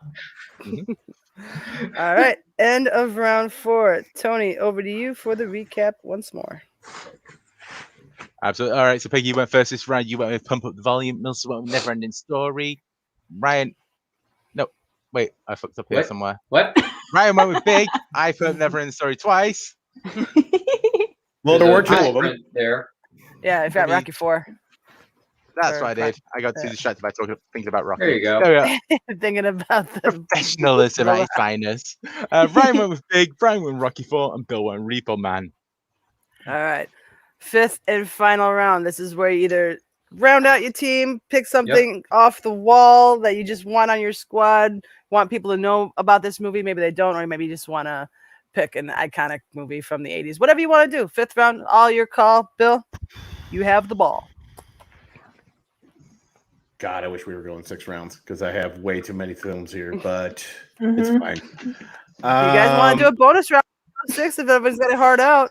All right. I mean, we are making great time, but I don't know. I don't know if anyone wants to do that. Up to you. Game, If anyone has a hard because I out, put it got, in the like, private chat. We can figure it out. Yeah, we'll figure that out. But anyway, all right. So I've gotten quite a list, just so we're clear, and it's fine. Yeah.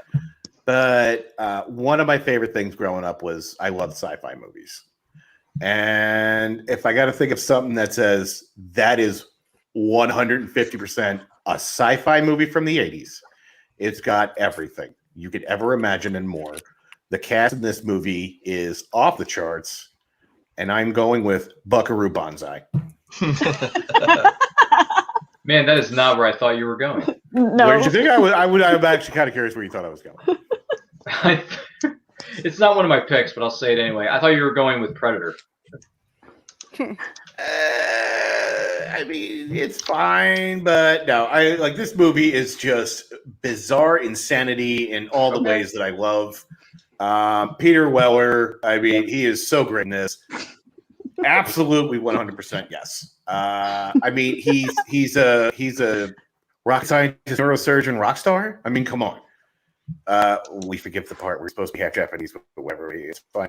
And if you want to talk about 80s villains, I've got none other than John Lithgow, people. John Lithgow. And he is eating all the scenery in this film.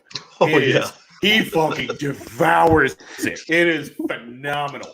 And we've got him, we've got Jeff Goldblum. It is just like insane. I love this movie. It is bonkers. And it kind of predated the whole, like, this movie is kind of told in such a way where you feel like you're coming in the middle of it, because there's all this lore around this movie, because it was supposed to be a bunch and they were going to make a few, but they just never happened. But it was a great, like, ground setup of, like, we're in the middle and we're getting caught up, but it was like perfectly building this crazy world around just the story that they're telling. I love this film. It is just an acid trip of insanity, and I highly recommend it. I don't think I've ever heard of it until you just now mentioned it. Yes, the full title, Adventures of Buckaroo Banzai Across the Eighth Dimension, just so we're clear. Never heard of it. So when it comes to trivia, make sure you say the full title. Yeah.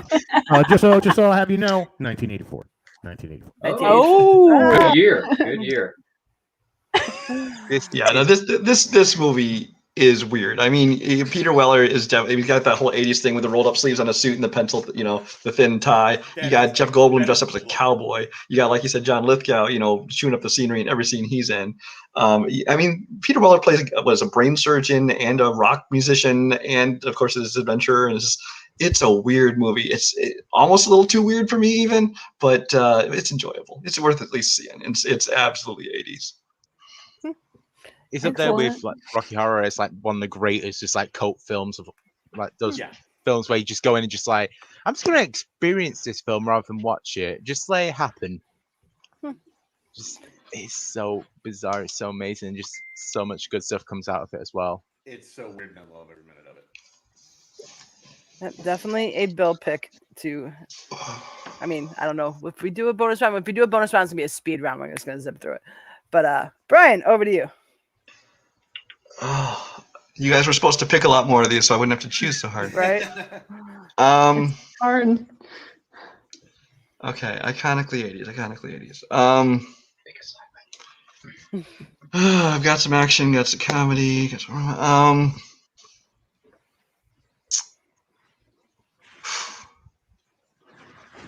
Or just take one out of left field. Yeah, I know. Meryl Streep. Meryl Streep. No Listen Meryl to Streep your movies. heart. No Meryl Streep movies. No Meryl Streep movies from the 80s. Okay. I actually watched Heartburn early today, which I thought was very good. You know what? I'm going to pick one that's iconically 80s, not necessarily because of the subject matter, not necessarily because of the style even necessarily, but just the cast alone makes this just one of the most representative of the great 80s comedies, and that's over my shoulder over here, Ghostbusters. Nice. You got Bill Murray, who's never been better. You got Dan Aykroyd and Harold Ramis at the top of their game. You got directed by Ivan Reitman, who of course has directed so many other great movies. You have once again a classic soundtrack with from top to bottom, beginning to end. Every single song on that thing is memorable. I can probably sing them all for you. I listened to that soundtrack on repeat basically for years when I was a kid. You really it's kind of one of the earliest that's kind of really married so much the sci-fi and comedy, which kind of became a template for many things after it, from Men in Black to any number of other films.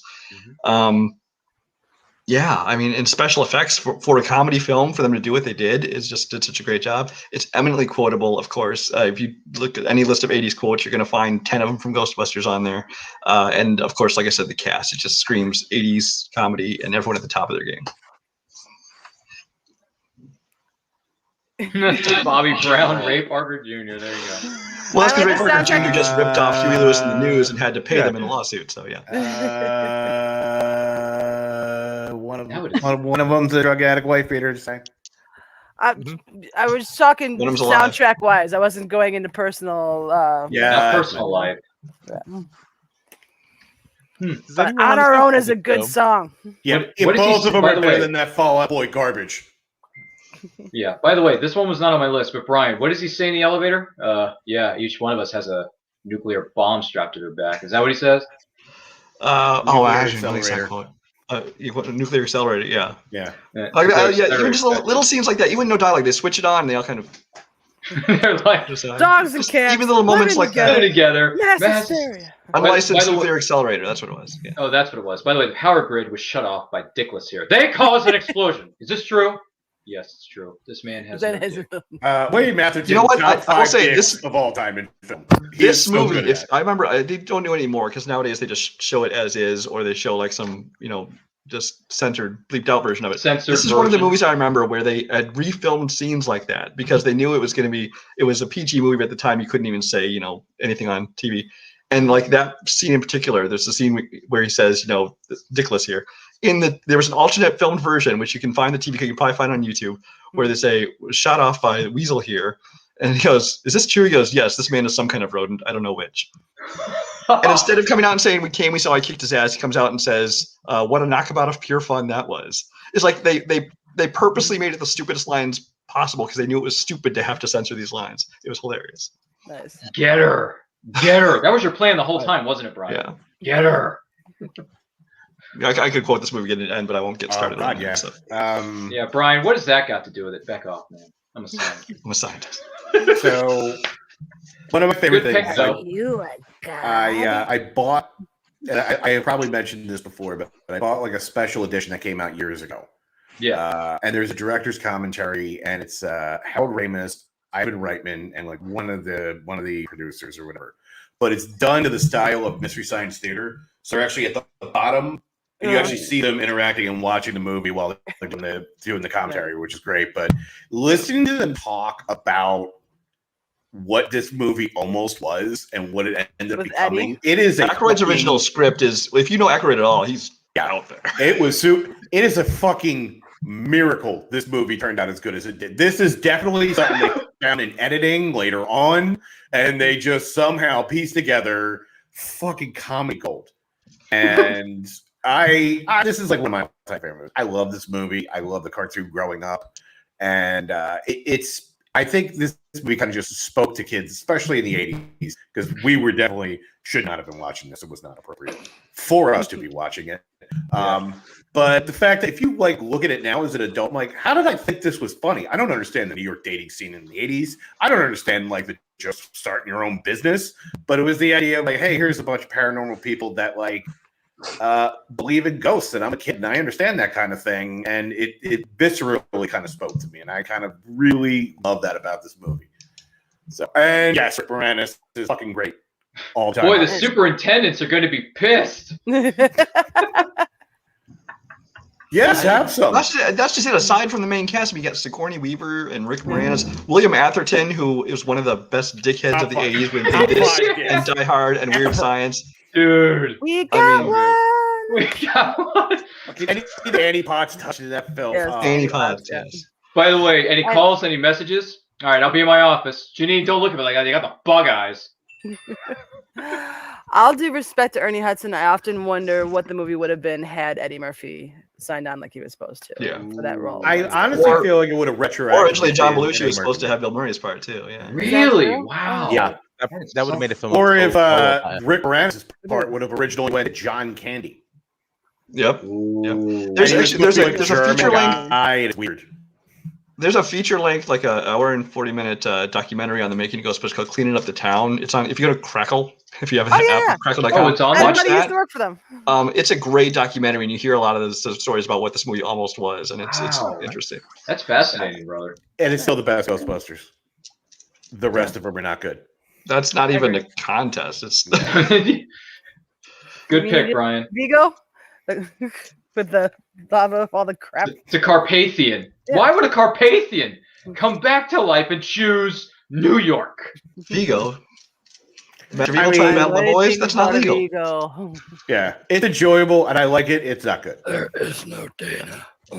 Peter McNichol, anybody? No, I'm kidding. Also, it's a little weird that he just had Thorazine on him for a date. Oh yeah, that's right. She was above her covers, 4 feet above her covers. But like, why did he just have Thorazine laying around?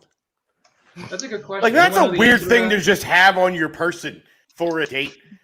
So I guess to sum it up here, Brian, what about the Twinkie? Nice. That's one hell of a Twinkie.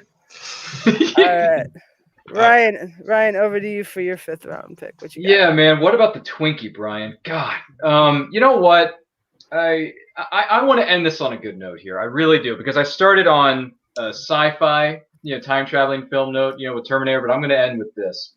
Let's go with a comedy for once in my life. Let's do that.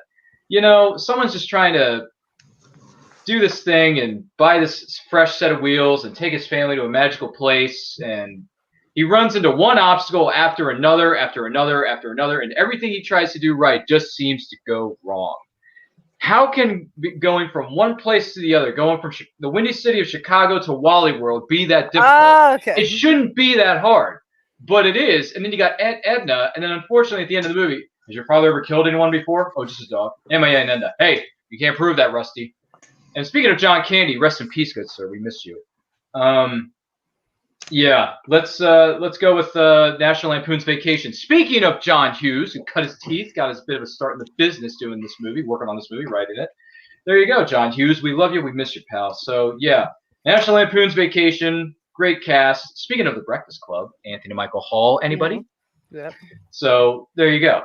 Vacation, Wally World. Let's wrap this up on a happy note with my list. I'm going to go with a good one. I'm going to go with Vacation. What say you, panelists? I do love the fact that they change Rusty and Audrey in every single movie, regardless of the movie. When you talked about the dog part being that part kills me every time. But other than that, the rest of the movie I love. That part I have to fast forward through. Poor little guy, probably kept up you for about a mile or so. Yep. Tough little mutt. Oh God. Don't remind me. Is this your idea of a good restaurant? Dog killer. Sorry. Oh God! When they strap her to the fucking the car and then just drive around like that, it just blows like my raining mind. shit. What do you want me to strap her to the hood? What's the difference? She'll be fine. It's not like it's gonna rain or something. Oh God! Oh, this movie. It is hilarious. I will. Isn't it? Chevy Chase is garbage. Yes. Just so we're clear, but this movie's hilarious. Mm-hmm. Agreed. Yeah. I enjoy this one. It's not my favorite vacation movie. Nope. I figured there'd be a debate between this one and the one that shall not be named as of yet. It'll be named. It's Christmas Vacation, the best one. But, probably, yeah. But I mean, I still enjoy it, and the first one is definitely a fun one to watch. Christy Brinkley, there's that too. The pool scene, yeah. Speaking of sexual awakenings, just so we're clear. I don't find Chevy Chase funny in the slightest in the Vacation. I don't know. I don't get how he. Just everything about him just completely just blows my mind as to why he was such a comedic figure at that point in time. Like especially like if you look at something like Three Amigos, where it's just like you have two of the funniest people of all time, and him. Just like I definitely see that. I don't. There's only a few of his movies I enjoy. And Martin Short. Get it right. It's two funny people in Martin Short. That's a three. Martin Short's hilarious. He is not though. He is annoying and grating, and he gets on my nerves. Chevy Chase. Dusty Bottoms. Lucky day, Ned Needlander. Anyways, I digress. All right, so Ryan That's takes a funny movie too. Yep. All right, Ryan takes National Lampoon's Vacation, the original one. Melissa, what you got for your fifth pick? This is tough. But I'm going to go with my favorite genre, which is horror. And I could easily have done all horror movies for this, for sure. Because I feel like horror in the 80s was very specific. And I love the practical effects and just the cheesiness of it all. Love it. So I am going to go with Evil Dead 2. I feel like the practical effects and the blood and the gore of it all was a little bit more over the top compared to the original. So it feels more 80s to me. But I adore this movie. I do need to rewatch it. It's been a few years since I've seen it, but absolutely love it. Spoiler alert, it holds up. Yeah. Oh, thank God. Bruce Campbell, right? Oh, yes. God, yeah. I was make sure I was thinking of the right movie. I mean, there's one movie in this series that is my personal favorite, but that is just me because it is a riot. But this is a really good time. I love this movie. It was a good idea to basically wrap up the first one in about 5 minutes and then just get on with craziness and then just point the camera at Bruce Campbell and let it go hog fucking wild. Goddamn does he show up in this. And it's like Ash is such just a great character because of just how ineptly bad he is at everything. But at the same time, he's just thrust into all this insanity. And God, yeah. And it's genuinely creepy in times when it has to be. But the thing I like about this one is it's more like fucking with your mind as more like actual visceral horror. Like the scenes where it's just him in the house and you can tell he's just slowly starting to kind of like go a little bit. But yeah, this is a good pick. I do love this movie. So Groovy. Very. But I watched Evil Dead for the first time this year for the Future Presentation Challenge, and they are incredible. I was not expecting to like them because I'm a horror pansy, but it's just especially the second one, just the comedy in that is really fantastic. I personally like the first one better. I don't know why. I think just the horror in that is just better, but the second one is just a lot funny, and it does feel a lot more 80s, like that style, that mixture of the two worlds. Yeah, and I'm not a big comedy person, but I love horror comedies. Explains so much about you.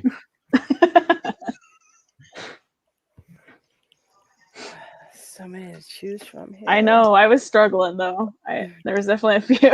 You guys all in for a 6-round speed round where we don't really like comment, just like pick, go, and then we'll end it. Sure. All right, cool. I request to just dip out real quick to go to the bathroom. I gotta pick. Yeah, that's cool. No, I mean, you can do that now if you want to. All right, cool. Okay, bye. Hey, commercial break. All right, so Hey, you just want to know because she had two she wants, and she wants to know what she can pick back to back. No, there's like 20 I want to pick right now, but I know the one I'm but gonna there's pick one around I six. would just want to give some props to. Not necessarily have it on my list, but I just want to make it known that it's a decent movie that no one's ever seen. But to complete my team, I can't, in good conscience, not include Eddie Murphy because Eddie Murphy was huge in the 80s. But which Eddie Murphy movie to pick? You know what? Screw it. I'm just going to go Coming to America just because it's probably my favorite of the bunch. And I'm very happy to be here. Yeah, there you go. I mean, amen. Yes, sir. I mean, you've got New York in the 80s. You've got like Jerry Curl. That's very, very typically 80s. I mean, it's Arsenio Hall. Very typically 80s. Hey, it's not Jerry Curl, it's Soul Glow. I mean, Eric LaSalle, that's 80s. Actually, Good morning, my neighbors. Yes. Fuck you too. Hey, it's Kunta Kinte. I'm very happy to be here. I gotta watch this movie front to back because I haven't seen it. What? I've never seen this movie ever. I haven't either. Yep, it's okay. Melissa and I are in the same boat. It's fine. Well, I know we recently talked about it, but You haven't seen Coming to America. Hell no. I came back from the void because you just said that. Never seen Coming to America ever. Good Lord, why are you like this? How have you not seen this movie? I don't know. Not everyone can watch 150,000 movies by the time they're 55. I'm just saying. Well, you got to get on that. You got like 4 years. I'm going to say, I think you did pick the wrong Eddie Murphy, John Landis film for the 80s. Yeah, I was debating between that and Trading Places. Yeah, if I was, that would be the one. I feel Coming to America feels more timeless in a sense because, like, Munda is its own world almost. Yeah, that's true. Trading Places, but that's me personally. But no, I mean it's fair. It's a fair assessment. And I like Trading Places more than Coming to America, and this is where the show ends. But because it's all right. No, I can't hate on you for liking Eddie Murphy movies. I'm a big fan, so all good for me. So let's do a quick recap of how everyone's teams broke down. Everyone gets a really quick bonus pick, and then we'll do honorable mentions and plugs and all that, and get you guys out of here. Absolutely. All right. So this is how the teams line up as we do bonus round. So Bill went first. He went Transformers the movie, Just One of the Guys, Better Off Dead, Reaper Man, and the Adventure of Buckaroo Banzai across the Nth Dimension. The title's so big it doesn't fit on my screen. Brian went second. Back to the Future, Top Gun, Footloose, Rocky IV, and Ghostbusters. It's a solid team. So Brian basically picked a blockbusters from the late 80s. Hey, nothing wrong with which is perfect. No. Ryan went for Terminator, The Karate Kid, Adventures in Babysitting, Big, and National Lampoon's Vacation. Brian picked the children's version of the blockbusters. Melissa, Labyrinth, Nightmare on Elm Street 3, Dream Warriors, Fast Time at Ridgemont High, Never Ending Story, and Evil Dead 2. Then Peggy, The Breakfast Club, The Goonies, Can't Buy Me Love, Pump Up the Volume, and Coming to America. All right. My quick sixth bonus pick is, since Bill took a Savage Steve Holland movie, I'm going to take a different one. Probably not the one Bill thinks I'm about to go for, but this is a story about a kid, again, has a crush on a girl in high school, ends up following her to college just because he's afraid to talk to her in high school. I am picking the classic movie called How I Got Into College, even though barely anyone has ever seen it. Oh my Anyone God, understand? this movie's fantastic. Thank you. Okay, Bill's seen it. All right, cool. I mean, you got Anthony Edwards. This is going to be a future episode on Unearthed, I swear to God, because this movie just does not get enough love. Nope, does not. Oh my God. And it's got a really good the most typically 80s soundtrack ever. I mean, there's a song called Young. I can't remember the artist who performs it because it's really hard to find outside of YouTube. Fun side note. And Kenny. Climby Johnson, the Love Changes Everything song from that movie. I love that song. Also, But, yeah, the voice of not a whole lot SpongeBob, Tom Kenny, this is his first movie. He's one of the AB guys. You get a small role from Phil Hartman in this movie. You get Anthony Edwards as one of the deans of, not the dean of admissions, but he's one of the admissions guys for the college and everything. It's a really good one. If you've Laura never Flynn seen it. Boyle, right? Yeah, she's the love interest. This movie is so funny. Yeah, Jessica Kalo is her name in that one. Leonard Edward Funt. Yep, fun. You know it if you saw the movie. If you've never seen it, I recommend you go see it. I just wanted to give it a little bit of love. That is why it's my bonus pick. This is supposed to be a speed round. So, Melissa, what do you got for your bonus pick? I'll just be quick. They Live. They Live. This is why we're friends, Melissa. I'm giving you a choice. Either put on these glasses or start eating that trash can. Hot Rod, Roddy Piper. Nice. R.I.P. Roddy Piper, by the way. Good to know for the wrestlers in film Wheel Wedge. Thank you. All right, cool. Anybody else want to comment on They Live real quick? No, it's fucking great. No, I haven't seen it before. I gotta watch it. Gotcha. I know. I gotta see it. There were movies made after 1984. You know that, right? Yes, I'm aware of this. I haven't seen all of them. Freaking idiot. Gosh. All right, quickly, Ryan, what's your bonus pick? Bonus pick. You know what? Let's go with this one because I don't think it got picked at all. Simple question. Do you really think you have a chance against us, Mr. Cowboy? Yippee-ki-yay, motherfucker. Die Hard, baby. Die Hard. Yeah. Not a bad bonus pick. The cream that rises to the top. The cream of the crop. Yeah. Still maintain it's not a Christmas movie. I now want Randy Savage playing John McClane. We need to go back in time and listen to have much on my Randy Savage That'd play. be weird. Hey man, I felt like doing it. I just saw the documentary about him a few days ago. It was great. So much cocaine. That would be crazy. No. The whatever. The biography about Randy Savage. It was really good. Check it out if you haven't seen it. It's on demand for A&E. Anyway, that's my pick. Die Hard, first one. Original. It's a good film. Yeah. Good film. All right, Brian, what's your bonus pick? My bonus pick is actually going to be another movie that I'm not real big on. Don't think it's a great movie, but you don't get more iconic 80s than this. It'll make Andrew Barr finally happy and shut up. It's Valley Girl.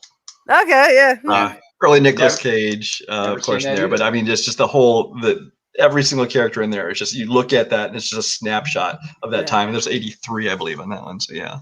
Yeah, that's pretty. Also, fashion, everything. Top 5 soundtrack for the 80s. Wow, it's got my favorite song of all time on it. And if we didn't get this soundtrack, that song wouldn't have been famous. And it is "Melt with You" by Modern English. Okay, yeah. I was super looking forward to the musical version they made last year that was coming out with the girl from Happy Death Day in it.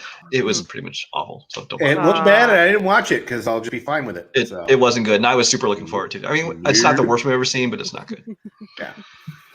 There you go. All right, Brian takes a while ago. Bill, what's your bonus pick? All right. So I didn't really delve into horror much, and I love horror, and I love 80s horror, and there's a lot of crazy 80s horror. So as my list is quintessentially iconically 80s, but also you probably haven't seen it. There's 2 things we loved in the 80s. We loved horror, and we loved Children in Peril, Monster Squad. Nice. Monster Squad. Love it. All right. Co-written by Shane Black. Yes. Yep. Fred Decker, who also made Night of the Creeps, which is a fantastic horror movie that I adore, that is so crazy and gross, and I love it, and it's weird. and it's aliens, and it's weird. It's bonkers. It's great. Come on, Ryan. You know you want to say it. Come on, Ryan. Say what? You got to quote everything. Have you never seen Monster Squad? Come on. No. You would love Monster Squad.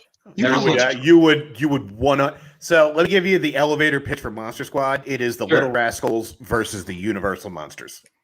Okay, and I've seen the Universal Monster movie, so that is basically how like Fred Decker, Shea Black said. It's like it's what if the Little Rascals fought the Universal Monsters, and there you go. Cool. I think I've heard of this movie over time, I just haven't seen it. Sorry, I don't have a quote for you there, Brian. I figured somebody yell "Wolfman's got nards." That's all I was waiting for. I should have worn my Wolfman's got nards shirt. Garth's got you covered in the chat. Wait a minute, that's where that quote came from? Oh gosh, because I've heard it before, and I'm like, what is that? Yeah. There you go. You learned something new today. Yeah. Woo! Uncle Rico is a Wolfman. Never forget. Really? Just really a few from the chat. Big Trouble in Little China. Yep. Flash That's a good movie. Highlander. Real Genius and Last Starfighter. Dude, both of those were on my list. Last Starfighter, I just saw that first time. I almost picked Tron in like 3 different rounds. Yeah, Tron was on my list too. If we were doing 7-round picks, I would go with Last Starfighter. Hang on a second. Let the host speak. Everyone in the chat, fire away. What ones did we miss? What ones would have been on your list? And we'll go around and get everyone's honorable mentions and then plugs and everything all in one swoop. So, Bill, a few of your honorable mentions and anything you got to plug, throw that in there as well. Yes. Speaking, I know earlier we were talking about having a movie with the Coreys. Nothing's better than 2 Coreys. License to Drive was also on my list. Yes, it was on mine. Yep. Good. Valley Girl was already picked. None of the Creeps. Really go check this out if you like 80s horror. It is fantastic. It is alien zombies. It is bonkers, cuckoo bananas. I love every minute of it. It is just totally great. And if you watched, was it Mama's Family in the 80s? The nephew is the 80s douche bad guy in this film. So that is just a wonderful surprise. Real Genius was mentioned. My Demon Lover is just super fun, bonkers, horse shit. Scott Valentine from Family Ties. Check out the How Did This Get Made on My Demon Lover. Yeah. Oh yeah, absolutely. And for some reason, he becomes a demon every time he gets horny. It's super weird. Streets of Fire, 1987's Hunk, which is just fucking bonkers. God, The Thing is also great, but it doesn't quite make it. Night of the Comet, yes, that is good stuff. Yes. You can find me on Twitter and Instagram at Philadelphia, PA. You can also find me here on this channel where I host a show called Unearthed, which has been on a bit of a sabbatical because my living situation has been a little crazy. Now that is finally settled, I could get back into the swing of that. So look for that. I will start reaching out to everybody who has asked to be on, all one of you. So you will get messages and it'll be fun. We'll watch some horseshit movies. And everybody also my final Hard Ticket to Hawaii is definitely. Should have been in there. So. I was waiting for that. Hard Ticket to Hawaii. Fantastic. Yes. All right, cool. Brian, over to you. A few of your honorable mentions, anything you have to plug. I got nothing to plug. People know where to find me. As far as honorable mentions, people have mentioned most of them. A few of them that were really in consideration, depending on how many others got picked. Commando is just 80s action. Purple Rain. Purple Rain would pick that one for Tony. Yep. Mm-hmm. Tony, that was for you. Ghostbusters and Purple Rain in the same episode. Purple Rain, yeah. Red Dawn, but again, kind of Rocky IV kind of took that America versus the communist kind of spot. Xanadu. Yes. That's almost more 70s. It was 1980. It was kind of just getting into the 80s. I think it was 80s enough. It still had some 70s sensibility to it. Total cocaine. And then Escape from New York. Okay, nice. Ryan, a few of your honorable mentions. Anything you want to plug? A few of my honorable mentions, 3 of them. Tim Burton's Batman. Love that movie to pieces. I will die on that hill. Little Monsters with Fred Savage. Yeah, Howie Mandel. I don't know if anyone's ever heard of that film, but that was kind of a big deal for me growing up as a kid. And then door number 3, if I had to pick a door number 3, it would probably be, this one's for Tony, The Great Muppet Caper. Yeah, Great Muppet Caper. What color are their hands now? We got to catch those thieves red-handed, baby. Yeah, get that baseball diamond, son. But anyway, if that's the Happiness Hotel, Tony, I hate to see what the sad one looks like. But to just plug anything right away, you can find me on Facebook and Twitter and Instagram at RyanRPM5. Check out our YouTube channel. It's called Nerd Culture. New videos are being posted each and every week. Don't forget to follow us on social media at It's Nerd Culture. We're this close to 500 subscribers. So if you can just get us on top of that hill. That would be fantastical. Other than that, like, share, subscribe, do all that stuff. And thanks for having me. I look forward to coming back again soon. All right, cool. Melissa, over to you, sir. Excuse me, ma'am, miss, whatever. Sorry. What's your name? It's okay. I'm a sir. Okay. I have returned.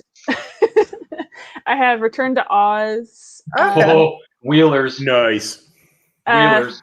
Fame. Let's see. Tron was already mentioned. Gremlins. This is Spinal Tap. Yeah. And then anything you want to plug or got any matches coming up? No, just like and subscribe on this channel. That's fine. Oh, very kind of you. Very kind of you. Tony, a few that you would have drafted and what's coming up here on featured presentations? Yep, so I got two comedies and one serious one. So 2 comedies. Crocodile Dundee basically is 80s Australia. Yeah. And 9 to 5 is a highly underrated workplace comedy, and it's got Dolly Parton in it, yes. which Dolly Parton does no wrong. I like Rhinestone. Yes, I'm that gay. And the serious one, Do the Right Thing, I think is. That was on my list too. I nearly picked it. Also, 9 to 5, so close. Dabney Coleman. There was nothing better in the 80s than Dabney Coleman. Everything was always improved with Dabney Coleman. So good. And everything. He very much was, yes. Just Jane Fonda and. Fucking Cloak and Dagger. That's another one. Son of a bitch. I love that movie. Children in Peril. It's great. And then for the channel, so Digesting Cinema, 2 episodes got released this week. So Monday it was Koya Askansi, the Life Without Balance, the documentary for Documentary Week on the Feature Presentation Challenge. That was with former Schmodown competitor, singles champion Adam Collins. Really interesting conversation there about this early bizarre documentary. Koya Askansi, thank you. And then Tuesday, Digested Cinema, Digested the Force got released. So Christina B's first watching of the Star Wars saga. So that got released with New Hope with Joe Farrelly. Next Friday will be the second one. It will be with Jake Berlin from a Certain Point of View doing The Empire Strikes Back. And then, as we mentioned, Saturday, Quotation Quest 5, the search for a good subtitle continues. So 5 p.m. East, 10 p.m. GMT, join in chat there. And Feature Presentation Movie Trivia started, did that last week, went really well. Thank you everyone watching. So yep, sign up sheet still available for that. Put your names down if you want to play. And yeah, that's pretty much it. Please like, subscribe, do all the things. Sign up sheet for this show is still available. So for the rest of the month, we've got No Prep Challenge next week, 1997, and Gina Davis and Susan Sarandon. Yeah, that'd be a fun one. And then a few of my honorable mentions. Told you I almost went with Trading Places. Short Circuit. Nice. Makes me think 80s. Yes. 95, Ali Sheedy, Steve Gutenberg. The Secret to My Success because Michael J. Fox, and then it's just and then you got your standard Ferris Bueller, E.T. I had Heathers down on my list. Weird Science. Nice. Yes. But that's enough of honorable mentions for me. Let's get you guys out of here because we're just about at the 2-hour mark. Yeah. So you can find me at Peggy B Ball across all social media platforms. I have a match coming up, pay-per-view event live this Friday. I am playing the Rager Rick Radis. I hope you guys all tune in. We are the undercard for Damon versus Demolanta 2 for the Star Wars Championship. It's going to be a hell of a pay-per-view event. I hope you guys all tune in. But let's get out of here. For myself, for Bill, Brian, Ryan, Melissa, and Tony. We'll see you next week. Have a good one, guys. Thank you very much, ladies and gentlemen, and please don't forget to vote. That was awesome. I thought it reeked. Who's winning? Let's see who wins. You're gonna win. Nothing personal. It's really gonna matter. Tune in next week. You see what happens? It's brand new. Episode? A fantasy film fight. Doesn't matter who wins because they're all losers.